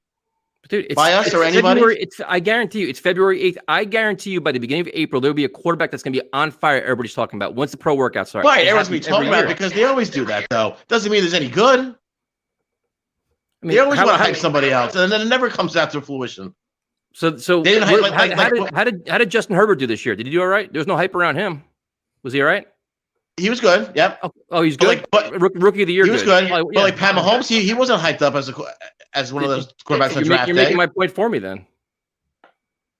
In what way? Because you just said how all these you think all these quarterbacks aren't good. A lot of these players weren't talked about, and now you just said that nobody talked about them. They're all good.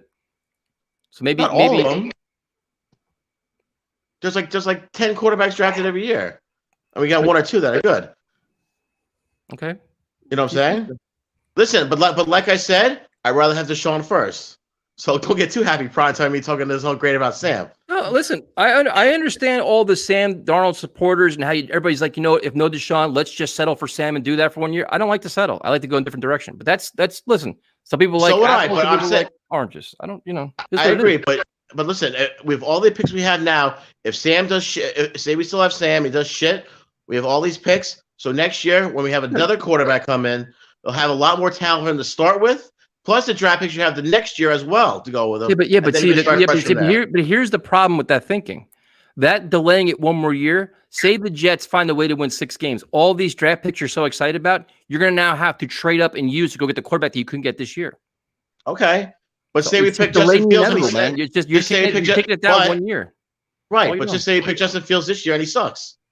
Then we do another 5 years again. It's the same thing. Yeah. What if we sign Deshaun Watson and he blows up his leg and can't walk ever again? Do we want to play that game and always be negative? What if we take Justin Fields and guess what happens? He actually plays well. Well, okay, but why, we have a quarterback. Is that why be negative? But why be negative about Sam?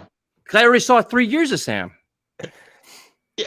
Listen, well, yeah, but his first year wasn't that bad. I mean, I remember 3 years. Let me go. 3 years ago when he played the Packers and Texans. I mean, and you know what? There's always one play a game that Sam gives us hope. There's always that. And you know what else can happen? I could play the lottery tomorrow. I can fucking hit that too. Isn't that great? That's true. That's awesome, man. But I'll give prime time this. Maybe with a different coaching staff, you might see something. Maybe if my dog started to meow, he'd be called a cat. That's true. But it's like we don't know about anybody. Right. All these guys are a mystery too. Right. They're all a mystery. But unfortunately, we've seen 3 years of a mystery already, where the other ones are a blank canvas under a rookie contract. Right. Okay. So which quarterback would you want to take then if you had to draft one? Deshaun Watson. I'm a draft one. I said Deshaun Watson too. I'm with you on that. I'm not going through the draft shit until Deshaun Watson's completely off the table. I'm not. I just gonna. It's just, all right. It's hard to take it seriously. Like I said, like I'm willing to sell my soul for Deshaun Watson. So right. So am I. But if it's not that, it's not going to be anybody but Sam. Sorry. Dude, don't be sorry. That's cool, dude. If you want to do that and try to build around him, more power to you. But then if it doesn't work out, nobody better cry next year. Like, oh, fuck. We got to trade up all these resources to get the new flavor of the day. I was crying more when they lost to Trevor Lawrence. So, we all want to. That's to be honest with you, that's the most fucked up thing. That's what fucked us. Because you look at all the resources we have. You have all these resources in Trevor Lawrence. We went. Like you said the whole year. It's the only thing that would the whole year. If we had to get a win from this fucking bullshit we had to deal with, all this stuff was going to happen, and then leading to this for the next few months and whatever. So this stream would have been a party for the last fucking 2 months with having Trevor Lawrence all these picks. Holy shit! Indeed. I'm sure I still would have found a way to talk about trading down. Yeah. See, now you're a little out of hand. All right? No, prime time be like, we can't get rid of Sam. Let him compete with Trevor because maybe Sam could beat out Trevor. Yeah. See, I'm trying to help you, Prime, a little bit here. I would have Don't hopped go all over overboard. the bandwagon. I would have hopped all over that. I would have had to. Goose, thanks for joining us, man. We appreciate it. Of course. Great as always, man. Talk to you guys soon. Be good.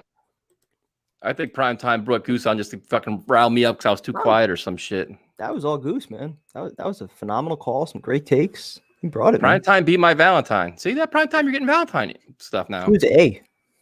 I don't know. Too nervous. Come on, man. I was gonna lose my shit. I'm not. I'm good with this. The whole Darnold thing. I'm used to it at this point. We've done this shit for 3 months already. It's just be another 3 months. Not for me, man. I'm good. I'm just gonna listen to everybody make their cases and observe and watch. I'll moderate the chat. It's just. Chat's been wild. Just listen. I embrace all the pro Sam callers and their pom poms and all their excuses. I welcome all of it. I'm used to all of them, so it's no big deal. We'll go to Jordan. Jordan, what's up, man? Fascinating. Hey guys, What's up, What's man? up, man? glad to be on. So going back to Darren, I feel like my 4 top choices for positions would be edge, offensive guard, wide receiver, and quarterback. And the reason why I feel like we should move on from Sam is the rookie deal clock is churning. We're probably not going to sign him to a 5th-year deal. Even you admit that, Primetime. And if we don't do that, then this is kind of our last chance to get anything back on that investment. Because if we don't trade him now, then we can't get anything back if he doesn't turn out. And also, we have the 2nd pick, which, as Tyson said before, now's our chance to grab someone. Watson's my number 1. I don't think he's going to come here. My number 2 choice is Justin Fields. I feel like when he played against Clemson, he lit it up and did things that I don't think we've ever seen Sam did. And I feel like even against Alabama, he was injured and he played pretty decently. And I don't know. No, I agree with you. Probably on the 5th-year option, I think there's a good chance they're probably going to decline that. As far as drafting a quarterback versus Watson, I mean, I think most people are in agreement. Watson would be the top choice depending on what it would take to actually get him. I still think that number 2 pick should have a lot more value, than, whether it's the Dolphins at number 3 or other teams that are picking in the latter portion of the 1st round. So I think they should have a leg up there where they wouldn't have to give up those 4 first-round picks. And, if it's something lower than that, yeah, I think Douglas would be all over it, but I don't think he's going to go above and beyond to make it happen. I think he still wants to build through the draft. So if you're looking at the draft and if you fall in love with, Wilson Fields or even, the possibility of trading down for Lance, which I would love, I think all options are on the table. I think that's why they're listening to all the phone calls, trying to gauge what the market is on Sam. And I think there's probably a value that Douglas has in mind where, if a team is willing to meet that, whether it's a late 1st-round pick plus like a conditional 2nd or something like that, I'm sure he'll probably pull the trigger because it would be a risk trying to, run it back for another year and then, pass up your guy if you identify somebody that's worth it with number 2. And I agree with you very much about like that. Some of the draft experts are idiots. Like one of them said, I think today, take Devontae Smith at 2 when there's like 3 good wide receivers in the draft. Like if we're taking Devontae Smith, we're trading down. Like that'd be an idiotic pick to take. When there's what it is, dude. Right now, there's so many perceived draft analysts out there. They're all competing for likes. They're all competing for clicks. They're all trying to be the next expert, the next hero, and they're just firing out all kinds of crazy shit. And they're trying to get reactions because think about it. They have 2.5 more months to stir up all they can and make their money for the offseason. That's how this is their peak time of year, man. So they're going to try to get as much following as they can. And most of it's just horseshit. It's ridiculous. So, and what happens is they write it, you react to it, I react to it. And that's how they get their, they make their money. So it's crazy, man. But so with Deshaun Watson, what is your deadline for him in terms of when the Jets say, you know what, we can't wait any longer? Is it day 1 of the draft or? I would say before that, I would hope maybe like a month before the draft because you need some time to figure out what you're doing with your own team. Like if we're going to trade Sam, draft? Oh shit, that's a long time, dude. If we're going to trade Sam Darnold, it's just, I want Joe Douglas to have a plan going into the draft. Like this is what we're going to look like next year. This is what I'm drafting. Hopefully, most of the important decisions are made by then. Yeah. I think it's still a ways out, man. I'm thinking prime time. The week of the draft? I mean, at some point, a month out, still a lot still happens, man, with free agency and all kinds of different things. Well, like you mentioned though, with the Darnold trade, I mean, that happened 2 months before the draft when they moved up shocked to everybody. Yep. So yeah, I mean, you never know. I don't know. Yeah, it's. My last thing is a request for prime time. Perfect for cooking with prime time. I want to see some Taylor ham, egg and cheese made. Some pork roll, egg and cheese. Pork roll, egg and cheese. Pork roll. Well, Taylor ham brand, Okay, there you go. Yes, Taylor ham brand is the best, but yes, it's still the food of pork roll. I'd absolutely do a pork roll, egg and cheese. There you go. Love to do that. Jordan, thanks for joining, man. We appreciate it. All right, thanks for the time. Have a good night, man. That's a good idea. That's a good idea. We will go to Jack. Oh, is this Jack's the one with always the bad internet, right? Yep. Wonder if he's in his garage right now, though. Yeah. Is he in his garage? What's up, Jack? What's up, guys? Not in my garage, but you know what? We're trying. Hopefully, it works. Is that a flag curtain behind you? What is that? It's my room curtains. I have no idea. You like zebras? Yeah, you know what? Zebras are good. I hated the refs last night though in the Super Bowl. That was Yeah, pathetic. that was brutal. So I liked what Goose was saying a lot earlier when I was listening. Yeah. Okay, let's play this game, Jack. This is not going to end well for you, but if you want to go down this fucking path, I Yeah, have no let's problem do it. doing this. Don't with let him you. intimidate you. Go ahead. Let's do it. Tyson. You're gonna hope your Wi-Fi goes out right now. But you can try it. Yeah. Let's go. Let's hear what you like that Goose said. Let's hear this now. We got to pick around Sam Why? because we need to give Sam the weapons, and we need to Why? give Sam's going to be great if we have weapons around him. Sam is going to be great. So there's things that you've seen over the last 3 years that make you think that Sam is going to be great. If they think that, then why are they fielding trade offers then? If we do get Watson, it has to be. We have to trade Sam for a high first round pick. Yeah, but if they think Sam is going to be great, you don't need Watson. Okay, then we'll do take your due diligence. You listen to all options. I'm letting Jack. This is Jack's take, not you. I'm helping him out a little bit. Not Sam supporter club. This is for Jack. So if they think he's going to be great, there really should be no negotiation with Watson. Keep all those resources for your great quarterback. Again, like Primetime was saying, you have to work around everyone. You have to look at all the options. Say maybe we get lucky and Sam Darnold goes for the number 1 pick. You know, like you never know what could come around. Do what? The number 1 pick. You never know. Like we could trade Sam for the number 1 pick if that works. You never know what could happen. Don't go down that route. What are we doing here? This is the challenge you're giving me, Primetime, dealing with this shit now. Come on, man. Come on, man. And then even if Sam doesn't work out, here's my question. But we'll cut to the chase here. Over the last 3 years, what have you seen out of Sam Darnold that makes you think he's gonna be a great quarterback? He's great mobile. He's got great running stuff. Like even like He's got great running stuff. Are we looking for a running back or a quarterback? Look at Lamar Jackson. Sam's like Lamar Jackson. Oh no. Almost. Well, no, almost. Exactly. So Not Sam is like exactly. a league MVP, and he's going to run for how many yards a game? 100, If he has the 150, 200 weapons, yards a he will game? be. If he has the weapons, he will. So Sam Darnold's going to run for 100 yards a game? If he gets the offensive line to work around him, if he gets the weapons, he's going to be a top I think what five Jack is trying to say is that Sam Darnold has some good mobility. He can just move said around the pocket. He said he's like Lamar Jackson and things like that. Sam He's Darnold's not gonna nothing be a like running Lamar quarterback. Jackson. He's not going to be a running close to quarterback. Lamar Jackson. No, They're he's not going to be a completely running different players. quarterback, but he can make plays with his feet. We saw. So let's go back. We can go back to the question now. He's a mobile enough quarterback to extend plays and make plays on the run. He doesn't need a safety net. We're asking That's what Jack for was his trying to say, hot right? takes. So Thank you. Yeah. No. But I get didn't where you're hear. going with that. No, I want to hear Jack's opinion, not Primetime's opinion. So now you're telling me that Sam is extremely mobile like Lamar Jackson, which I 1000% disagree. What else have you seen from him to make you think he's going to be a great quarterback? The throws, he fits some in tight spaces. I get he's throwing a lot of interceptions, but I mean, interceptions, what are they, man? They're just turnovers. I mean, fuck. I mean, who cares about those things? They're just no big deal.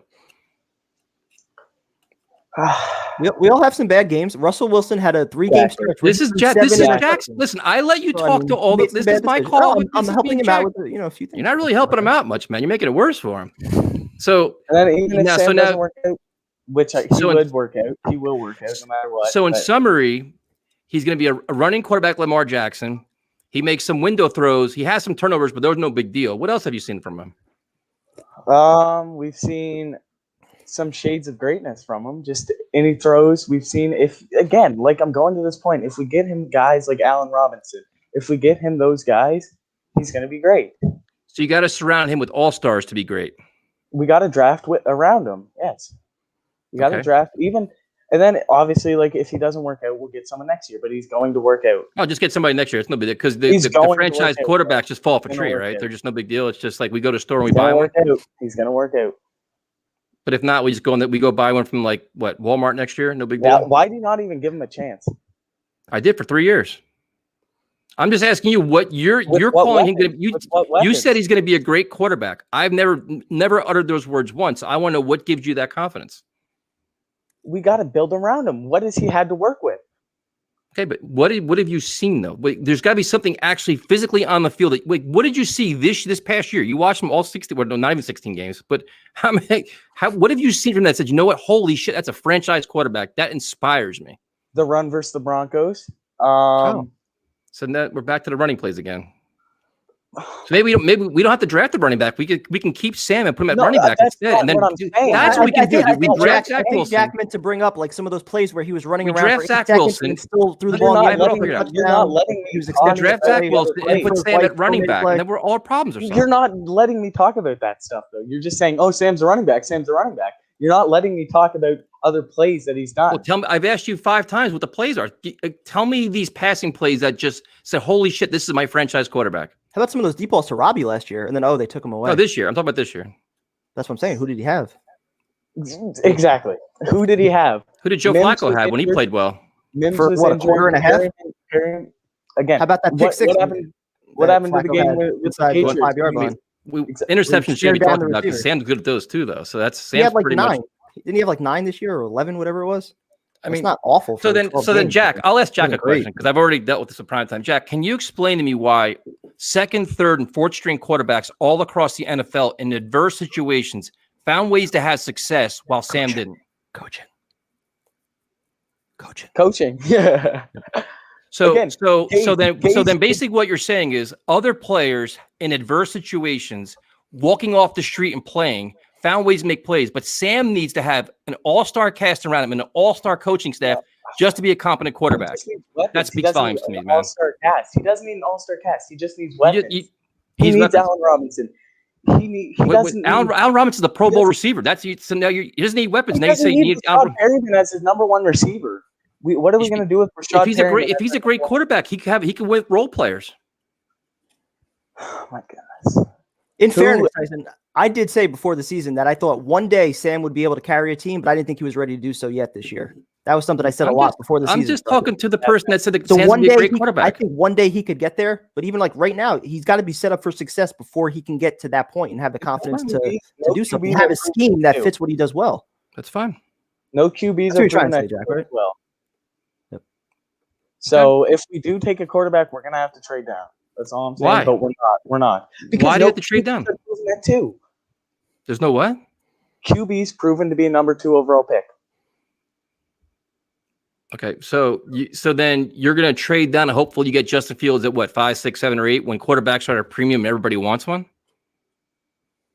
We're not gonna. We won't even need a quarterback. Is what I'm thinking anyway. Why is that? Because again, Sam Darnold's gonna be great. So you're going to go into this draft saying you're going to go into this offseason saying we don't need a quarterback at all. Everything is fine and dandy with the Jets. We are perfectly set Not to fine win. and dandy, but we need more than a quarterback. But isn't that the most important position on the field? If we get guys around him, he's going to be great. And then I get it is the most important position, but he is going to be a top 5 quarterback. Okay, Jack. I'm glad your Wi-Fi worked. This was a fascinating conversation, and Can I thank share you. out my YouTube channel too? Oh, of Is that course, it? dude. 'Cause we please do that. Jack Newell. It's just Jack Newell, Newell. Yeah, I do like prediction videos. Is your first video that Sam is going to be great? I'd make that video first. Yeah, I will, and I'll shout you out too. I'll shout Dude, you right in. please, you know what? Do me a favor. Do a video about Sam is going to be great. Please shout me out. Actually, fucking tag me in it, and I will respond to it for you. All I right. promise. PT, great cooking, by the way. Again, Thank you, man. Good job. Yeah. Well done tonight. Well done tonight. Way to stand your ground. Thank you. Have a good night, Jack. See you guys. I know you set this shit up on purpose. The last 2 callers both attacked me. You're doing this shit on purpose, dude. I know you fucking are. No, There's no way you're setting me I up. would have set him up better if I was going to do that. I would have had like some notes ready to go for him. I wouldn't have even said like Sam's going to be great or a top 5 guy.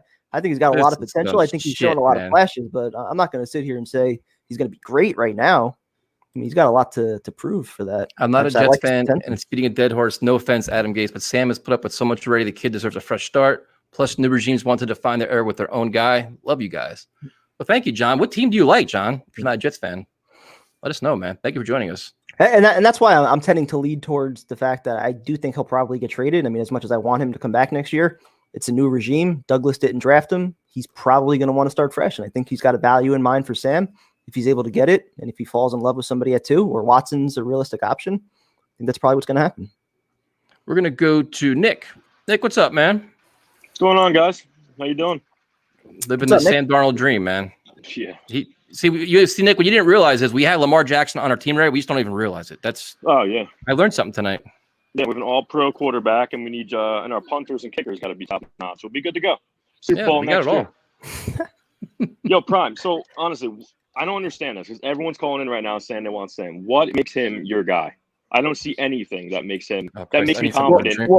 Well, here's the thing that I keep going to. Like, I have belief in Sam. I get it that a lot of people don't, but it's less about that still and more about building the team in areas that we know for a fact that we need. We know we need multiple wideouts, multiple offensive linemen, multiple corners, multiple edge rushers, right? Those are all premium positions that we suck at, right? We have how many building blocks on this team right now? Maybe Denzel Mims and then Becton and Quinnen Williams. So addressing all those areas doesn't prevent me from addressing the quarterback position next year or the year after or wherever. So yeah, maybe you might only look at it as a 20% chance that Sam emerges. If that happens, think about the team that we would have.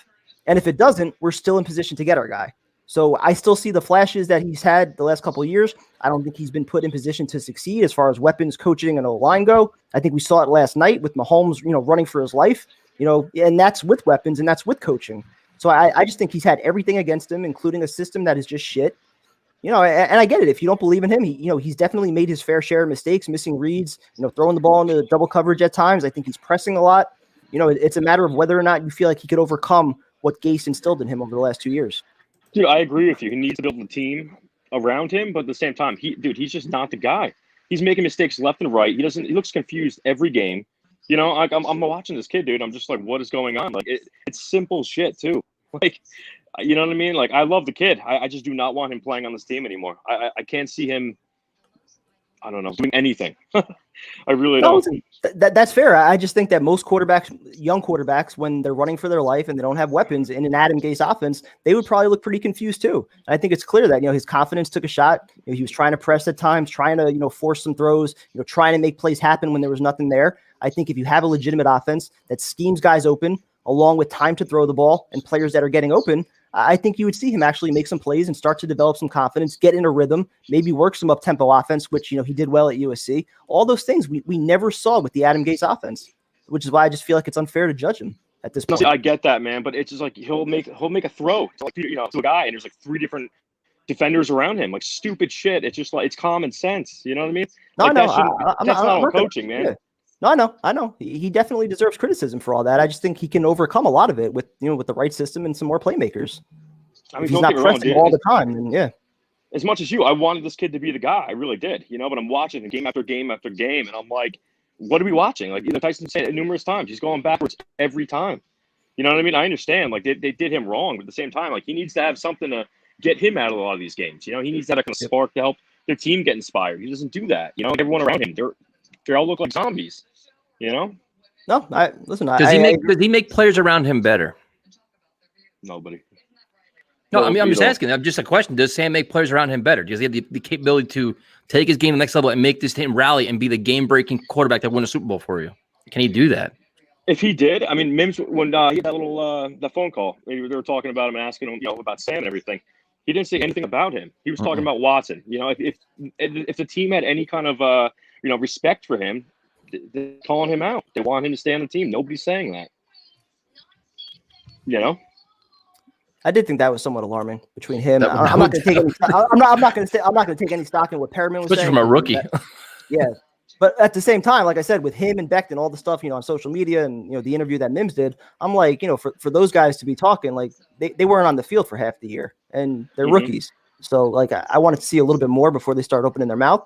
But yeah, I mean, like if you don't have the support of the guys that are in your locker room, I think that says a little bit. Although Mims did acknowledge, like, he thinks Sam's a leader. He acknowledged a few positives there, but he still was talking about Watson, which I think is, kind of alarming. Yeah, but he almost kind of has to say that about Darnold. You know what I mean? Yeah. If I was Douglas, I'd be pissed. Like, why are you trying to tank the value of my quarterback if I'm trying to trade him? Yeah, I agree. It just sucks. It's hard to plumb it anymore, man. The way he's playing, he's doing it to himself. No, I hear you on that, man. I hear you on that. Sucks. So Nick, what do you think about our new music director that we have, Elias? Are you impressed by our selection? Dude, that was awesome. That was so fucking cool. Kid's got talent, man. Yeah, he really does. That cook-off was great. So what are the chances that Elias takes off and he forgets all about us? I think pretty high, right? I don't know. It seems like he's pretty down to earth. He might be all right. I don't And think it's gonna be then another prime time. And what were your thoughts on the cooking competition? Do you think Primetime won, or how do you think that played out? All right, so I had Jay for the steak. Prime juice was good too. I had Jay for it a little bit over, but after all the shit he pulled, man, like I said, he got disqualified. Yeah, that's what I'm saying. Yeah. And another thing too, like looking at Jay's picture, you can't see the middle of any piece that he cut. So I'm a little skeptical about whether or not it was just completely raw and he chose for like the presentation. Like with mine, like I laid the pieces down, you could see the meat, it was nice and tender, pink throughout. Like that's the kind of presentation that I went for. I wasn't going for show because I feel like everybody saw, you know, the outside and the crust that I had. So I was just trying to show you like what the inside looked like, but he put together like this masterful presentation.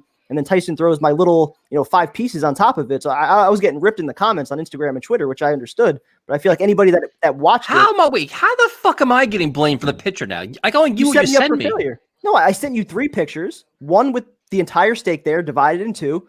Another one with just the chimney, and then another See how one this with works, just Nick? the steak. When in And then doubt, you Primetime chose blames me for my everything. 5 pieces, and you put that up against his entire skirt steak. So It's amazing. I get blamed for everything in this fucking show. I get blamed for everything. It's unbelievable at this point. I do got to say, Prime. I mean, when you were going for that rap battle, though, you were kind of waffling about your cotton mouth or whatever. Yeah, I was nervous because of the peanut butter. The jelly kind of helped, though. I wasn't as cotton mouthed as I thought I was going to be. Dude, I could have shaved his beard off and grew it back before he ate that thing. Oh shit, man. I was nervous about that, man. Nick, good to hear from you, man. We appreciate it. Appreciate it, Nick. Thanks, guys. Later. Have a good night. You too. Got some good support from Nick. Appreciate that. We're gonna go to James. James, what's up, man?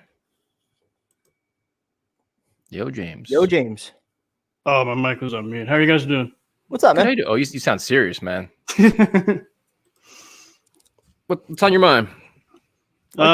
This is something not that many people have said. What if if you can't get Watson, the quarterback is outside of Lawrence, obviously? What if none of them are any good? I think you should probably build the team, get rid of Sam, sign like one of these Mariota, Winston, Newton for 1 year, punt the quarterback position, build the team, see what you have this year, and trade up to get whatever the guy you want for quarterback next year if he's there. I hate this idea, to be honest with you. I mean, even Tyson, like, wouldn't you rather run it back with Sam for a year than, bring in a guy like Winston or somebody for a year? Well, I think Winston's going to go back to the Saints. Cam Newton is cooked, so that's or even no and no. Trubisky or whoever. I mean, wouldn't you rather keep Sam for a year instead of somebody like that? Just anybody, like a stopgap, just anybody, just in case. Why stopgap? But what is the purpose? I don't think anybody wants a that the stopgap, right? outside of Lawrence, there's no guarantee that any of these quarterbacks. So you're willing to waste a year with a guy that you don't believe in to do what? To build the team with the number 2 pick. For who? For what? Pick like the tackle or somebody that's not just a. So you're going to ignore the quarterback position on purpose and then just try to magically fix it next year? What about Teddy Bridgewater? I'm just trying to throw out names. Yeah, take him. Just build the team. You need, because last night proved you need an offensive line. Yeah, but what I don't understand, like this is the 25 yards back every play because his offensive line couldn't block. So you mean to tell me if you take a quarterback at 2, you can't build a team with all your other draft picks and $80 million in cap space? You could do it simultaneously. There's no guarantee that quarterback's going to be any. There's like what's the guarantee next year? Lawrence. I don't know. Maybe there's a better prospect coming out. Maybe. So now your rebuilding plan is a maybe.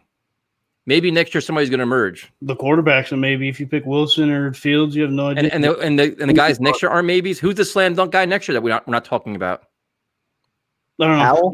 Sam Howell. But we're probably not going to be in position to get him. So then all this this draft conversation that you're happy to have now, you're going to waste next year by trading up to go get this guy because you won 6 games. No, because you used the draft this year to build the team out the position. So then this year's draft is going to solve all of our problems. We're going to slam dunk hit everything, and next year we're 1 quarterback away from going to Super Bowl. If this guy can draft, he needs to draft in the late rounds and the early rounds and get some players here. So the late round picks are going to turn to Pro Bowlers all this year. So this year is going to be a slam dunk. Over the course of the next 3 to 4 years, yes. Oh, so now it's 3 or 4 years. First you said it was this year rebuilding the team. Now it's going to be 3 or 4 years. So maybe we wait 3 years to get a quarterback? No, I said you get the quarterback next year. You said build a team first. But now you're saying it's taking 3 years to build a team. So why wait? If your mindset is build a team first, it takes 3 years. you should wait 3 years to get a quarterback. No, isn't that how it works? No, that's what he told me. Isn't that what he said? Build a team first. And That's now what you it said it sounds takes like. 3 teams to build the. I mean, build the that's team first. I don't want to waste the second pick on some quarterback. I mean, obviously they're all who knows. But so if it, Jay- but Jay- it- based on your thinking though, you said it takes 3 years to build a team. So we're gonna be we're waiting for a quarterback 3 years. Guy in like Sewell than risk the second pick on Wilson, who could be terrible. So wait, so can you answer me this question? So now you're going to tell me, so Wilson is a risk. You're going to tell me Sewell's not a risk. Now Sewell's a slam dunk Hall of Famer, guaranteed lock. I mean, the other position players. I don't know if he's the lock. He's the number 2 guy. So he's risky. That's what you're telling me. There's a risk with any of these players. There's a risk with Trevor. So then, what the Lawrence. hell's the difference then? So would you rather take a risk? There is a mindset with some general managers. You keep taking quarterbacks till you finally get one. That's what you have to do in the NFL. But now you're saying, you know what? We're not going to do that. We got to build a team first. But so you're worried about risk with quarterback. You're not worried about risking your second pick with a guy that's not going to pan out. I mean, I don't know. I'd rather just pick a position player, not a quarterback. But that's risky because so then tell me the position player that's not a risk at number 2. What's the one player with no risk whatsoever? The slam dunk number 2 pick. Who is it? I'd have to go. I'm not going to pick. I wouldn't say Jamar Chase. I wouldn't pick him at 2. I'd say Sewell. So to you, Sewell is a Hall of Fame player. Meanwhile, is he going to play left tackle or right tackle? Because we already have a left tackle. So play right tackle. You play right tackle, and you feel there's no risk there whatsoever. No risk. Same thing if Really? you're taking him. He's your left tackle, and you're moving Becton over to right tackle because he's already dominant in the run game. Keep Becton at left tackle and put Sewell at right tackle. I don't think they're taking offensive tackle at 2, though. Yeah. Prime time, your thoughts. I don't have any thoughts. Jace, thanks for joining us, man. We appreciate it. Thanks. Have a good night, James. You too. So prime time, I have a question for you. Yeah, go ahead. Was I nicer this time? Somewhat. I think you held back a little bit, which was nice because you could have went in a little more. John, thank you for that, man. Appreciate it. I mean, but no, because what I've noticed is this is true, is that people are saying that we overpower sometimes and we bully. So I let him say his piece, and then we tried to. Yeah, see, this is exactly. See, all I did was ask questions. He gave points. We took his points, and then I asked them. Tyson hates opinions not supported by facts. No, you've definitely shown a lot of restraint tonight. I'll give you that. And no, I don't hate him saying tomorrow night. I think will be a different story. But. Am I ever? See what I'm talking about? I let him express his opinion fully. You're usually angrier on Tuesday nights, so that's because I'm on like 4 hours of fucking sleep. I just got done running around. All right, so we'll keep going here. We got Devontae. What's up, man? Can y'all hear me? Can y'all hear me? Yep, loud and clear. Yeah, man, you're good. Hey, that's what's up. I just wanted to hop on and say this about Sam Darnold. I remember there was a time where he had talked to Adam Gase, and he had told him that he needs like Adam Gase to motivate him and like put a spark in him, you know. And Adam Gase went on the media, you know, talking shit like, yeah, you know, he was telling me to do this, that, and the third, and I got him. And I remember also, I had it on the tip of my tongue, but basically Sam Darnold was looking for leadership, you know, and I would love to see Sam Darnold stay. I would love to see him go. It doesn't really matter to me, but like the fact of not having anything around him makes that worse, on top of not having any leadership to guide him when he needed it, like how Josh McCown was to him when he went to the bench. He had someone to speak to go over stuff with. And I don't know. What are your thoughts on that? Well, Tyson, you know? like, well, real quick, like, correct me if I'm wrong, but wasn't the conversation that he had with Gase more about like what he felt comfortable running, like with the offense and stuff like that, as far as the play calling and stuff like that? Yeah, that's what I thought. Like he went to Gase about. Remember, Gase also told him that he couldn't audible out of nothing. Well, so that was this year. Yeah. Right, but still, that gets into it, like how he, you know, you can't adjust if you can't audible. So it's like, fuck, like I see what they're about to do, probably gonna fuck me up, and you have Perriman on a go route or whatever the fuck. I don't know. But the point is, he wasn't put in the best positions. So then, regardless Devontae, if you keep him or so then not, what's your take then? Go Is ahead, your go ahead. take to stick with Sam or move on from him? You're kind of saying you don't carry the way. You got to pick a side, man. I think he wants to keep Sam. That's what it sounds like. I'd probably start over. I'd rather save 25 mil, to be real. Well, let's Keep not, the money. unless they pick Save up the the money. 5-year option though. That's This year he's still on his rookie contract. They have. He I needs- think they still have like 2 months to pick up the 5th-year option if they want to, which they don't have to. If he stays, he needs to have a QB competition. You can't just let him think he's going to be the starter. He's That's like, fair. you gotta So motivate him. So you know? who would you bring in to compete with him? Are you drafting somebody at 2? Are you trading down, drafting somebody? Are you signing a veteran? Like, what are you doing? It won't take much. I'd probably just draft. I'd probably just draft, honestly, because like at least At 2? Yeah, I mean, draft a QB. Because at least if Sam doesn't pan out, bench his ass and let him sit, and then start the rookie. See, if they're going to draft a quarterback at 2, I would even time be to on move board with trading Sam, getting extra capital to build around that quarterback, because clearly that's your guy now. Hey, I did say move on. I said move on. So I did. feel where you're coming from, though.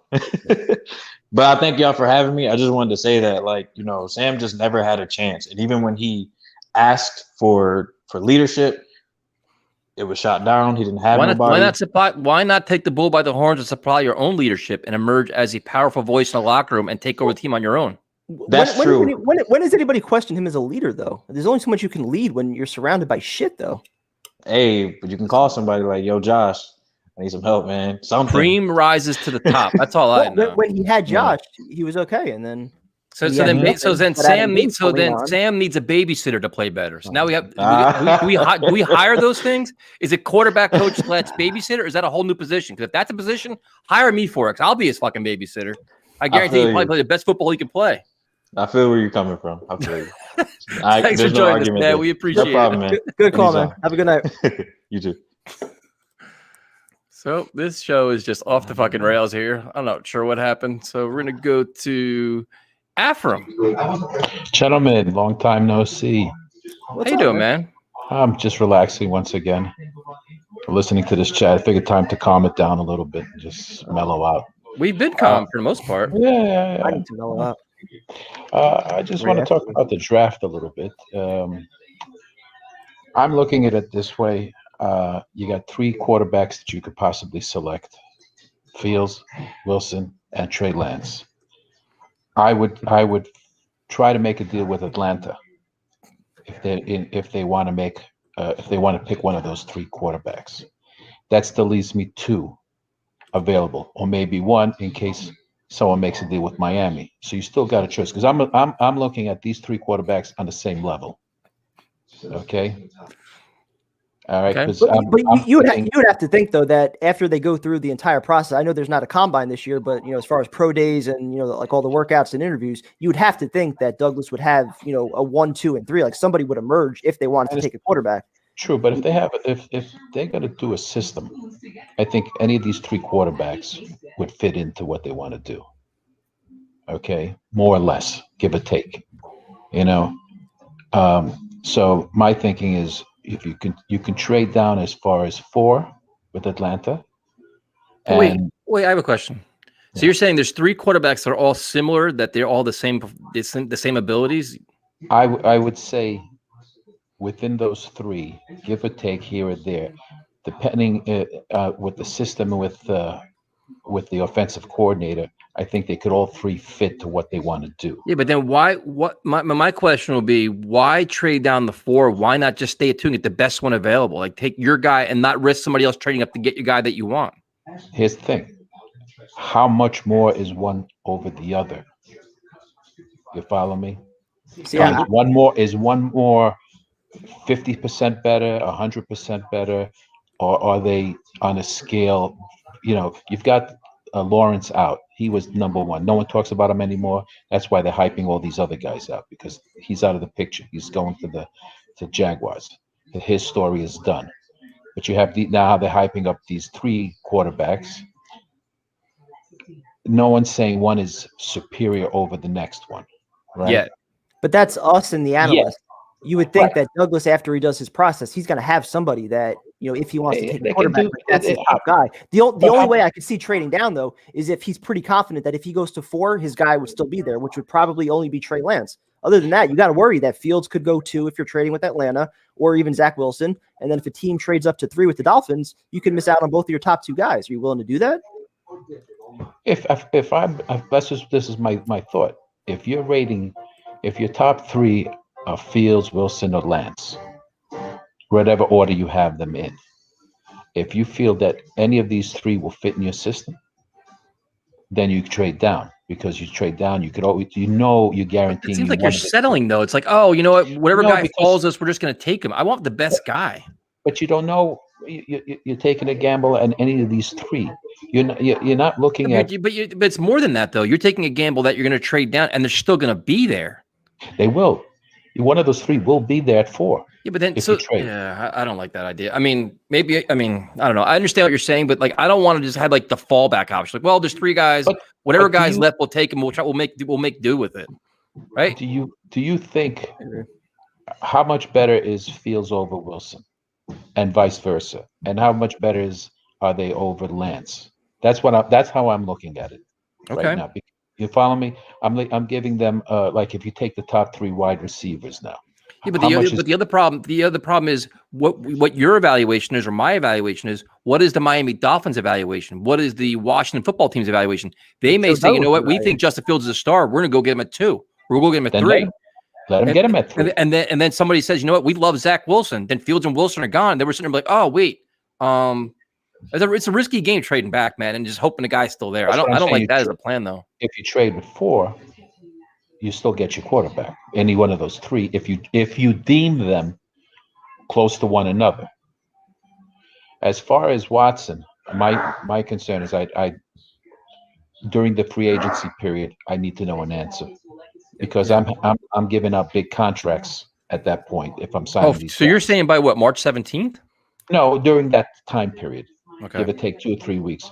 Because I know he's only $10 million this coming year, but then it shoots up to 30 something.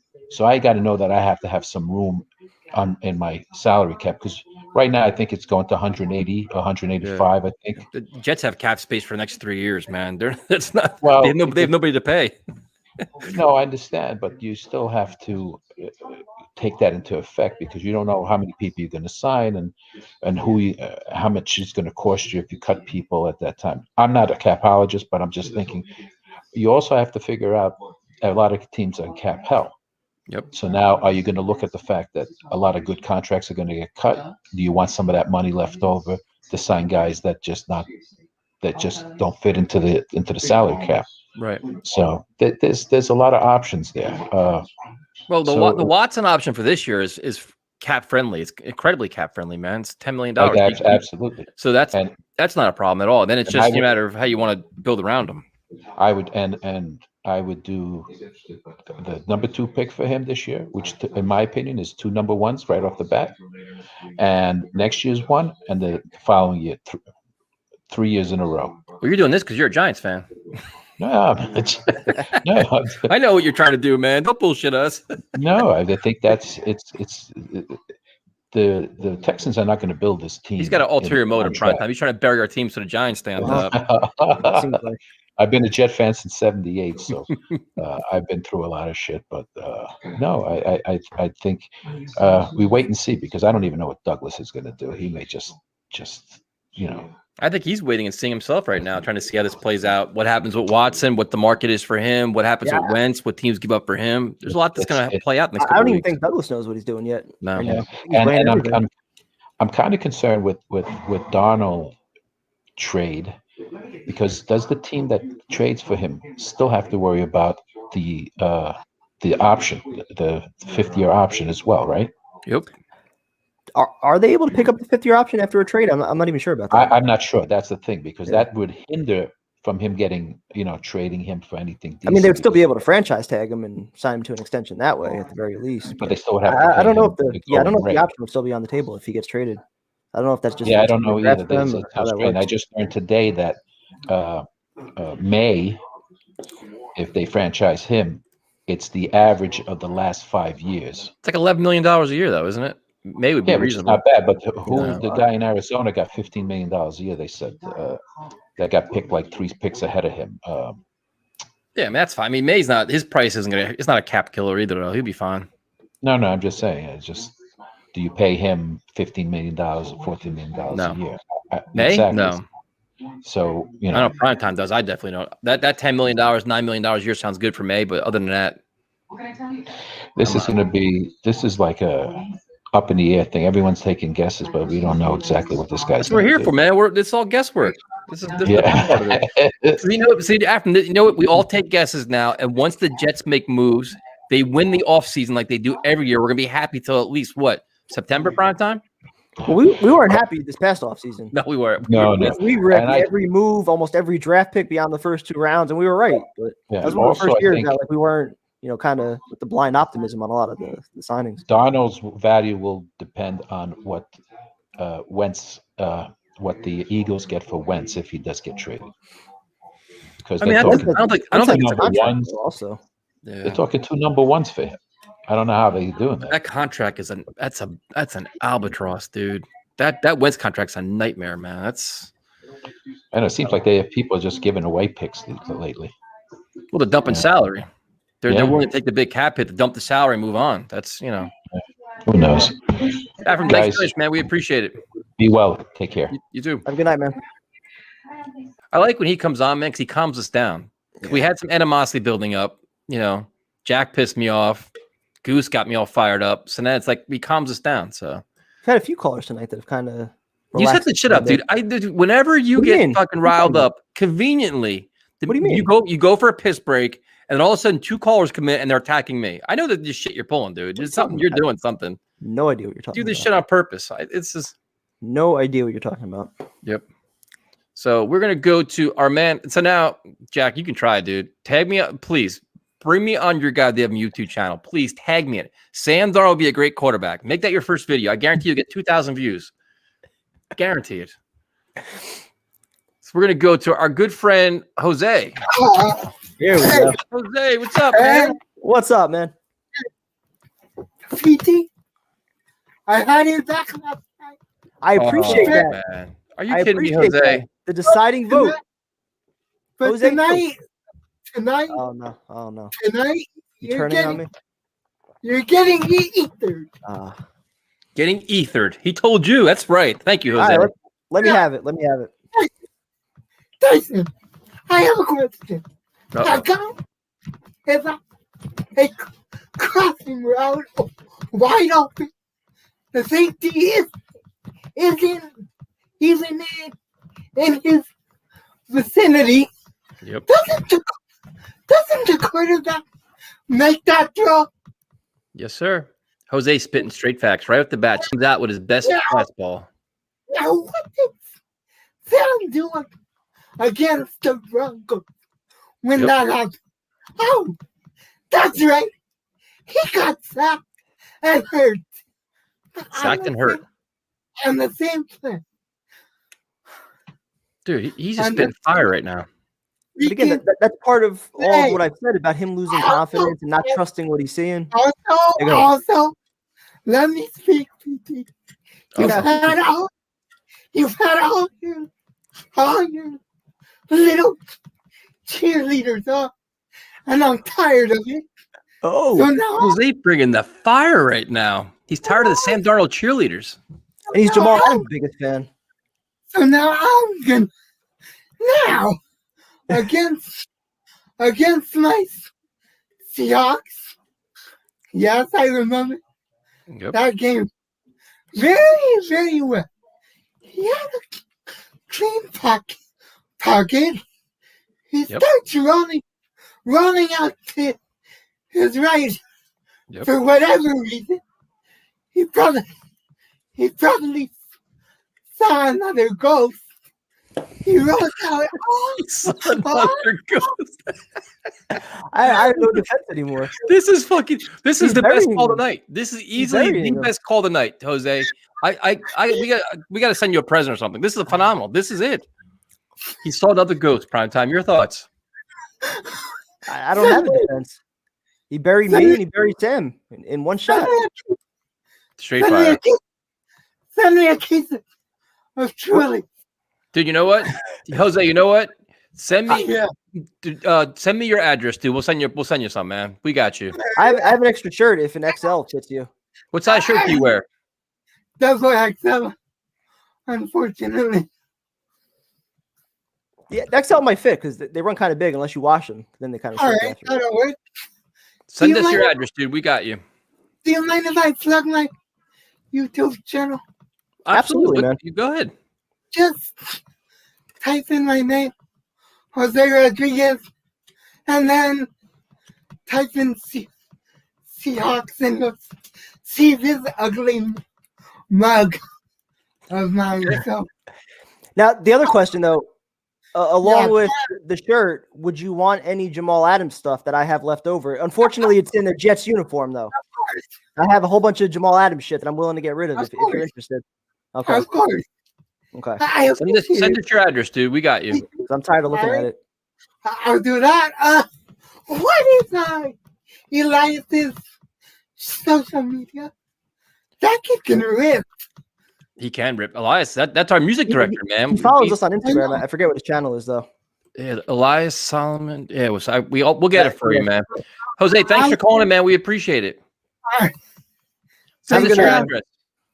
I'll do it on Twitter. Yeah, you got it, man. Have a good night. Thanks, guys. That was the best call tonight, dude. Roasted me. Dude, Roasted he me and brought Sam. he brought like his high heat with you too. He Brought said out the ghost, too. Shit. He smoked the shit out of you. Can't defend that. Nope. Yeah, when I get it, he'll send me his address and I'll send it to you. All right, cool. We're gonna go to Jake Klein. What's up, Jake? That's a tough call to file, dude. I know, right? Good luck, man. Yeah, I know. Jose's the man. He's a good dude, guys. I appreciate watching him come on every time. It's awesome. Sorry, What are your thoughts on all this shit? What's that? No, so what are your thoughts on all this shit, all the rumors going on? It's funny. Like I just got back from my first day of work, so I've been working like nonstop since like 7 a.m. So I finally had a minute to like read up on everything. It seems like I've been reading a little bit about Darnold, possibly, I guess from the news or something yesterday about Darnold being a first round pick. Yes, the Doormaster does return. It's so many doors. I'm just gonna close the door this time. It's fucking distracting. It is distracting, man. Like I see him too. It's appreciate your haircut too.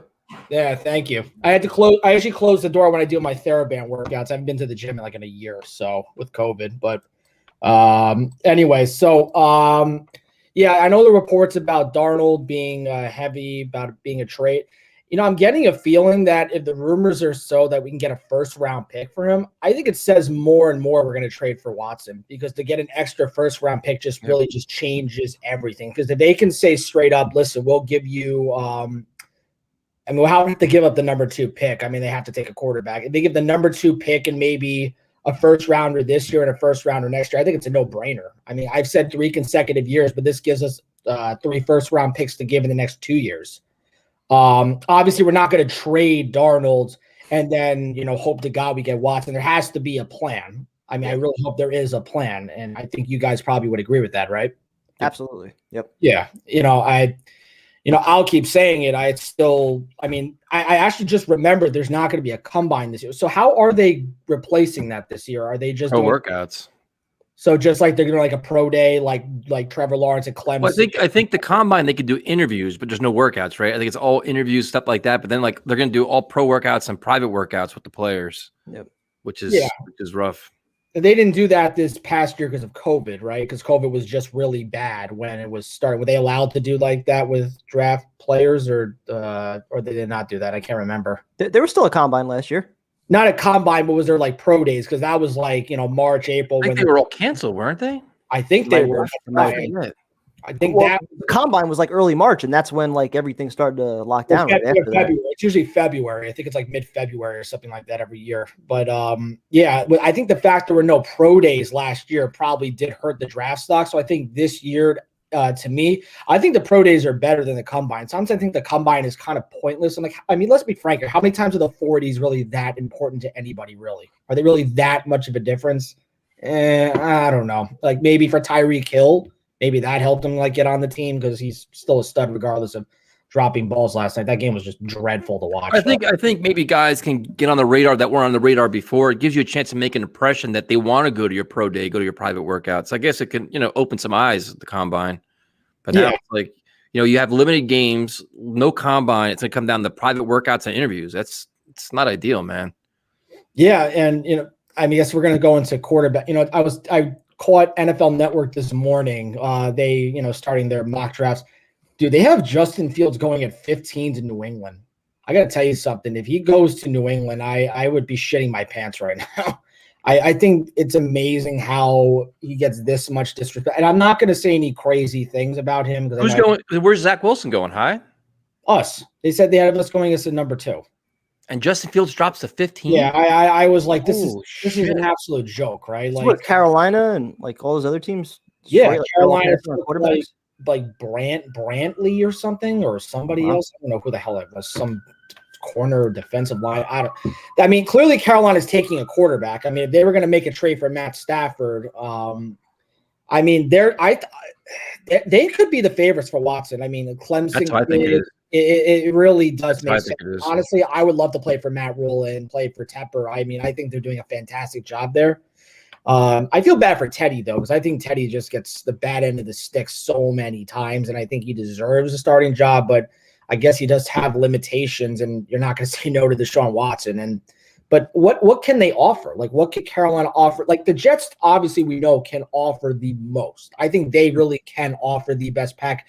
But what can Carolina offer that will say, besides playing for us, that will get the compensation? Because even still, Houston's still like, well, we're not trading him. But I think that's all bullshit, truthfully. Listen, Carolina is known to be pretty aggressive with stuff, dude. Maybe they mortgage their future. Maybe they throw in players. I really have no idea. The only advantage I think they have is they're in the NFC, which probably could be somewhere Houston says, you know what, we get them out of our conference, which is a good thing. Do they throw? What players do they throw in? I really have no idea. I'm going to throw this out there, and I think this shows you how good of a coach Joe Brady really is. And I may sound insane. I trade Christian McCaffrey. I would. Because I think running backs are showing you that it's just not. I think that, and I had McCaffrey in fantasy. I watched that season. I'm like, this is going to be a regretful contract. They're really going to regret, because Mike Davis played just as well. And if Joe Brady's already going to get head coaching interviews, that shows you how much he can utilize players. And they can always draft another running back. They can take Najee Harris, like maybe later on, maybe if he gets into the second round. I don't think they'll get Travis Etienne or something like that, because they'll probably. I'm not trading McCaffrey though. He could beat you in so many different ways. I think they signed him to a contract for a reason. I think Mike Davis was effective, but he was nowhere near what McCaffrey was able to provide for them. I just think that in the end, like the money, he's great out of the backfield. That's what makes him so good, kind of like Ezekiel Elliott does. And I guess kind of like is Aaron Jones kind of like a receiver back, or is he just more just like a down the hill kind of back? He can catch the ball out of the backfield. He's not. I just think you look at what Todd Gurley. I knew when Todd Gurley had knee problems, I was like, when you hear bone on bone, I said his career was over. Yep. When I saw about Jay Ajayi, I said I need bone on bone. I knew his career was over. I've seen these injuries in the past with patients, but the fact is that Carolina, to me, like I agree, they'll probably mortgage some future picks, but I think they can throw in the player, because what can the Jets really throw in as a player besides Quinn Williams? We've all debated this past year. We get rid of him last year for a first-round pick. Now we're like, this guy's going to be the next Aaron Donald. So, well, the Jets could throw in a shitload of draft picks. That's what they can do. That's their negotiating power. But it seems like, what McLean's saying in Houston, it's like they want some talent. Well, McLean's setting the foundation for the Texans. He's like their little puppet, like the Jets have like Costello. Yeah. McLean's the Texans guy. So they're shooting for the stars now, trying to float it out there to try to generate this high value. Yeah. But it's not going to be reality, though. Yeah. And I guess we have to say this, and maybe primetime, this is a little to credit to you, is the fact that Darnold's getting a lot of calls. Do people really believe the kid has it still? I guess we have to kind of acknowledge that a little bit, because maybe like a Frank Wright will fix him in Indy, or like a Shanahan could fix him. They could fix him, but at the same time, I will have to disagree and say the Jets can't afford it. Back to your argument, I think from the 2 callers ago, whoever it was, if they miss out on the quarterback, like this year, they have to get the quarterback right because there's really no good quarterback next year I would even touch. I've already looked at the guys next year. And then in 2 years from now, it's like, who's that guy? I don't want to wait at this point. I feel like the kids we can get now with like Fields possibly or going after Watson, I think these are opportunities we can't say no to right now because can we guarantee we're going to build a team this quick? Can we really guarantee that with all these picks we're going to hit home run hits on the first or not even that, or you start winning games, you win 5, 6, 7 games, and now your draft pick is nowhere near where it is this year. This is your maximum. Like you're hoping you're not being number 2 pick next year. You know what I mean? We're not. But at the same time, though, where's the notion that you have to be picking top 5 to get your top quarterback? I mean, we went through the list, I think it was a week ago, of all the top quarterbacks right now and where they were drafted between Josh Allen, Aaron Rodgers, Brady, Breeze. I mean, all these guys, Russell Wilson, Dak Prescott, none of them were top 5 picks. Yeah, but so, I mean, if we trust Joe Douglas as a scout to kind of build the roster, you would hope that if we don't get the quarterback this year, he'd be able to identify somebody going forward over the next 2 years. It's not like there's going to be no quarterbacks that come out. I think your examples of like Dak Prescott and Drew Brees, I mean, these are just kind of like, lottery tickets you're getting like later rounds. Like how many times is that really happening? If every year you can tell me we can find a starting quarterback in like the 4th, 5th round, I 100% agree with that. But in theory, the Jets should be getting the second best quarterback in the draft right now. That's if Joe Douglas is so good, like everybody says he is, you have the chance to get the second best quarterback in the draft. That's his responsibility. And you have it, number 2 pick. There's no, it's you're staring you in the face right now. I agree. They have to get it right here. That's why I'm saying they have to get it right here. Otherwise, they have to get this whole fucking offseason right, dude. You have all these draft picks, all this cap space, man. You have to rebuild like all this barren roster. We need a significant upgrade this year. You have to for whoever the quarterback is. Doesn't matter who the quarterback is. They can't have like these Tremaine Johnson bullshit. They can't have these bargain basement flyers. You're gonna get cut in a year. You need some building blocks now, like long-term 4 or 5 year players are gonna be here for a while. You got to get them, man. Yeah, no, we can't be a top 10 draft pick anymore. Like, especially if it's next year, Joe Douglas is gone. Like, if we're a top 10 pick next year, he's gone. Like, I will not salvage trying to find a way to say, well, he could make a disaster that would be, wouldn't it? Yeah, it'd be a I don't disaster. think there's any way he would get fired next year or after this year.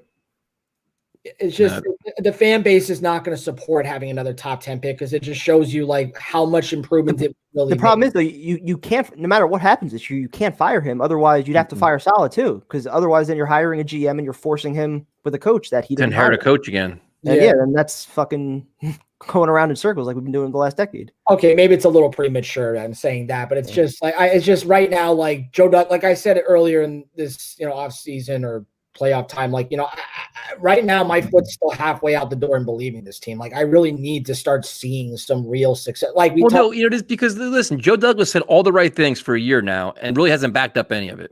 So now he's got to back up all his words, all his little cliches, and all the little team fucking logos. Now he did do one thing that surprised us. He went outside the box and hired the coach, which nobody expected. So he gets credit. He gets credit for that. I didn't expect them to sign Saleh at all. I did not. So he gets credit for that, but now it's like he talked about offensive line. He didn't do it last year. That was a colossal disaster. He talked about all these different things. He's got to show us now. Put your money where your mouth is. Put your draft where your mouth is. Because last year's draft class is incomplete, and this team needs a shitload of talent, and you got to help the quarterback, whoever it is. He's got no excuses, dude, because Gates took all the blame last year. Gates got the blame for every facet of his team. So now this is his team. This is his roster. It's his personnel. What we bring in is his guys. These are all his guys. They got to put points on the board. I'm going to keep saying this every week I come on this show, guys. Like we have to look like an offense. Like I'm if the Cleveland Browns and the Buffalo Bills, that were putrid offenses I've ever watched in the past couple of years, can start going that far into the playoffs, then like the Jets have no excuses anymore. I'm tired of looking like a JV modified like high school football offense that like does a trickery play to get like a 20-yard pass. Like I want to see us have like that ability to like roll to the right, throw 25 yards, dart it quick down the middle. Yeah, with the times of today's NFL, I mean, they changed the rules how many years ago to, allow for the offenses to succeed, to allow wide receivers to get separation, not get tugged at the line of scrimmage, all that shit. Like we haven't taken advantage of any of that. So even if we're losing games like 40-30, whatever, cool with that. Have a competent offense for once. Build around your quarterback. Know that you have that guy, and then trust Saleh to kind of work with the defense over the next couple of years. Jake, thanks for joining us, man. We appreciate it. Later, guys. Keep up everything. I'll have a good night, man. Have fun at your new job. I'm having fun, just trying to stay busy, but I'll keep it up. We'll talk more. Later, dude. Sounds good, man. We're gonna go to dude. I think we're going like 3 hours tonight. Jesus. I know what the fuck, man. This is supposed to be like an hour show. I'm not sure. We'll go bring in Javid now before primetime can ruin it. What's up, man? Hey, how you doing? How you doing? I'm good. My class just started back, so that's a little hassle, but I'm doing good. What's your major? I'm trying to double in political science and psychology. Nice. Where do you go? I'm trying to wait. What do you say? Where do you go? Oh, I go to Rutgers.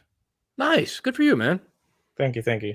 Although I'm not sure. I'm still undecided at the current moment. I'm thinking about maybe journalism, but who knows? Hey, dude, whatever gives you a passion, man. Something that you want to believe in, something you can see yourself doing. You know what I mean? Yeah. I'm just trying to find different things that I like and follow those paths and explore more. I called in, to give you a break from the Sam Truthers for a bit. Appreciate that. I seen you having to give these dudes whole cross examinations because it was ridiculous. But I guess I don't have any like strong opinions to come on with. I just I'm open to talk about like anything like draft wise. I think maybe are you guys looking for like more defense in the middle to late rounds or just like more like say skill position type players? Dude, in the later rounds, we're looking for anything everywhere. But see, I think a lot of it's predicated on what happens in free agency too, though. Like if the Jets spend a lot in certain positions and the draft's not a priority anymore, But for me, later rounds, like for prime time, like I keep saying like running back, like third, fourth round, players like that. Usually edge rushers are gone by then. So it's like you usually get you take flyers on corners, linebackers. Well, I think a lot of it also might depend on the actual draft class. 'Cause a lot of the early reports I'm seeing is that, the edge and the cornerback class, especially, they got a couple guys near the top that, have a pretty high ceiling. And then after that, it seems like it's a lot, guys that are just high risk, not much reward. So it seems like, wide receivers are pretty deep, offensive line's pretty deep. So, if that's the case, maybe you target defense early on and then you feel like the talent pool is better on offense later on. I don't really know how they're going to do it. I hope they prioritize the offense, but like Tyson said, I think some of it's going to depend on like what they do in free agency. Yep. Yeah, I would do the same thing for like, especially with the edge stuff. I think two people I have an eye on is a Basham. I think he's one from Wake Forest, and then there's someone from Miami. I forgot his name, I think, and I think they both have like ups and downs. Like Basham's like the huge guy who can be like a force, but then he just disappears for a while. And the other one's a bit undersized. So he's like a more of a finesse. Sounds like Sam Darnold. Never miss a chance. I don't even know if Sam looks good and disappears. He's just been decent and disappears. But it's not wrong though. So then when you look at, there's a lot of, in terms of free agency, are there any names that stick out to you? Like, obviously people are saying Shaq Barrett now after watching him last night. Do you think the Jets spend big on a defensive player, or do they keep it more fringe signings or like some moderate signings? I wouldn't spend big. I would go more fringe. We still have some young guys who didn't get, completely. I didn't get a fair shake in my opinion. There's some guys who's supposed to have potential who haven't really showed it. I think at least with the way I see where spending on defense and free agency is, every year there's always going to be a few edge rushers on the market. There's not going to be any real premium guys because teams will always lock them up, but you'll always be able to find somebody. So I think maybe this year, you save money, you let the young guys try. John Franklin Myers, he played on the interior a lot, but he also was an edge rusher on the Rams that Super Bowl year. So I think he can be someone who can play out there. He likes to move around. He's moved around the line his whole career. He's talked about that before. So I think you should this year. What's maybe interesting about these is that you got a lot of guys that are going to be free agents that are coming off down years, like Jadeveon Clowney, Ngakoue, Matt Judon, like all these guys are going to be available. So yeah, like say Bud Dupree, it's coming off the injury is kind of scary, but the way he was playing before it, if say the Steelers didn't commit to him, if we could get a flyer on him and get him to say come to us for maybe a year cheap and see if he can play. Cheap? Not cheap, but like, you know what I mean? Like not. Yeah, but here's my question though. Like I get what you're trying to do, but would you want to take a flyer, like say, take a Bud Dupree, or take that money and say, you know what, fuck it, let's go after Allen Robinson and Chris Godwin? Oh Like- no, I'd totally go for the wide Like, receiver. like what I try to figure out is if we're going to spend money big, what position we want to spend it on? And I wanted a pass rusher, dude, for 20 years, and that's never happened. But now it's like we desperately need like elite talent on offense. Would you spend it on receivers, or would you say a receiver and a tight end, or would you, or say Thuney and whatever? Like, where would you invest the money the most at?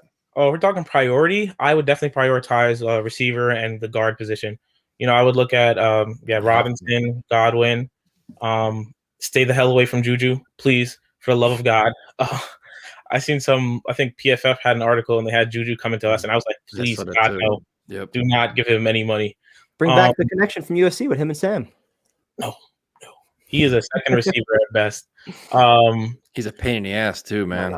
Imagine him in New York. Horrible. Yeah, not worth it. Not worth it. So, breaking out his Instagram live in the locker room and shit. They'd be like, "What is this?" No. I would go after Philly. TikTok we almost got him. There was a lot of rumors that we would have got him last year, and then the Pats tagged him. Maybe if Scherf from Washington becomes a free agent and they don't lock him up, I would go after him if we can't get Thuney. I think that would be those are the priorities for me.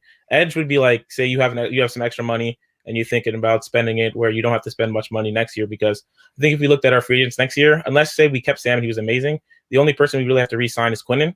So I think he's the only person who actually get any like real big contract. So you can go into next year, or say you front load some of these deals in the offseason, and you can spend the money on a wide variety of players. So that's where I would see defenses buys. But I would look primarily to strengthen the line, strengthen the wide receiver position. Now, would you tight end or something? Now, say in theory we get rid of Darnold, we trade Darnold away, and you draft a quarterback. Would you spend decent money on a veteran backup quarterback to kind of be like the ears and eyes for him, like the veteran, like younger than Josh McCown, like a guy that's in his mid-30s? Would you spend money on a guy like that and spend decent money on him? Like the Jets have been notorious for kind of spending $2 or $3 million. You give some guy like $8 or $9 million to come here and back him up. Like what kind of guy are you thinking of? I don't think Matt Moore would apply. Bridgewater's probably still a starter. Think of a name. A Fitzpatrick type. A guy like him. I gotta get the list. But would you spend that kind of money on a legitimate guy that's actually done something in the NFL? I mean, Andy Dalton. How about Andy Dalton? Is Flacco? I mean, I don't want Flacco to play, but is Flacco? I don't know much. Tyrod Taylor's a good one. Is he that bad of a guy to have like behind the quarterback to teach him a bit? I mean, that's another one. Yep. I wouldn't spend much, but it would be something I would think about because you always want maybe if Washington moves on, Alex Smith, because he has some experience with San Francisco. I mean, wants to start, I think, so a chance to start, I would think. Yeah, I guess he would look to start, but he hasn't been great this year. I mean, they were. I think he overcame some adversity. Yeah, I mean, no, I agree. He came back from a lot, but come on, man. Like you had a great call. That take was brutal. Wait, just talking like actual like football stuff. He didn't look that good quarterback.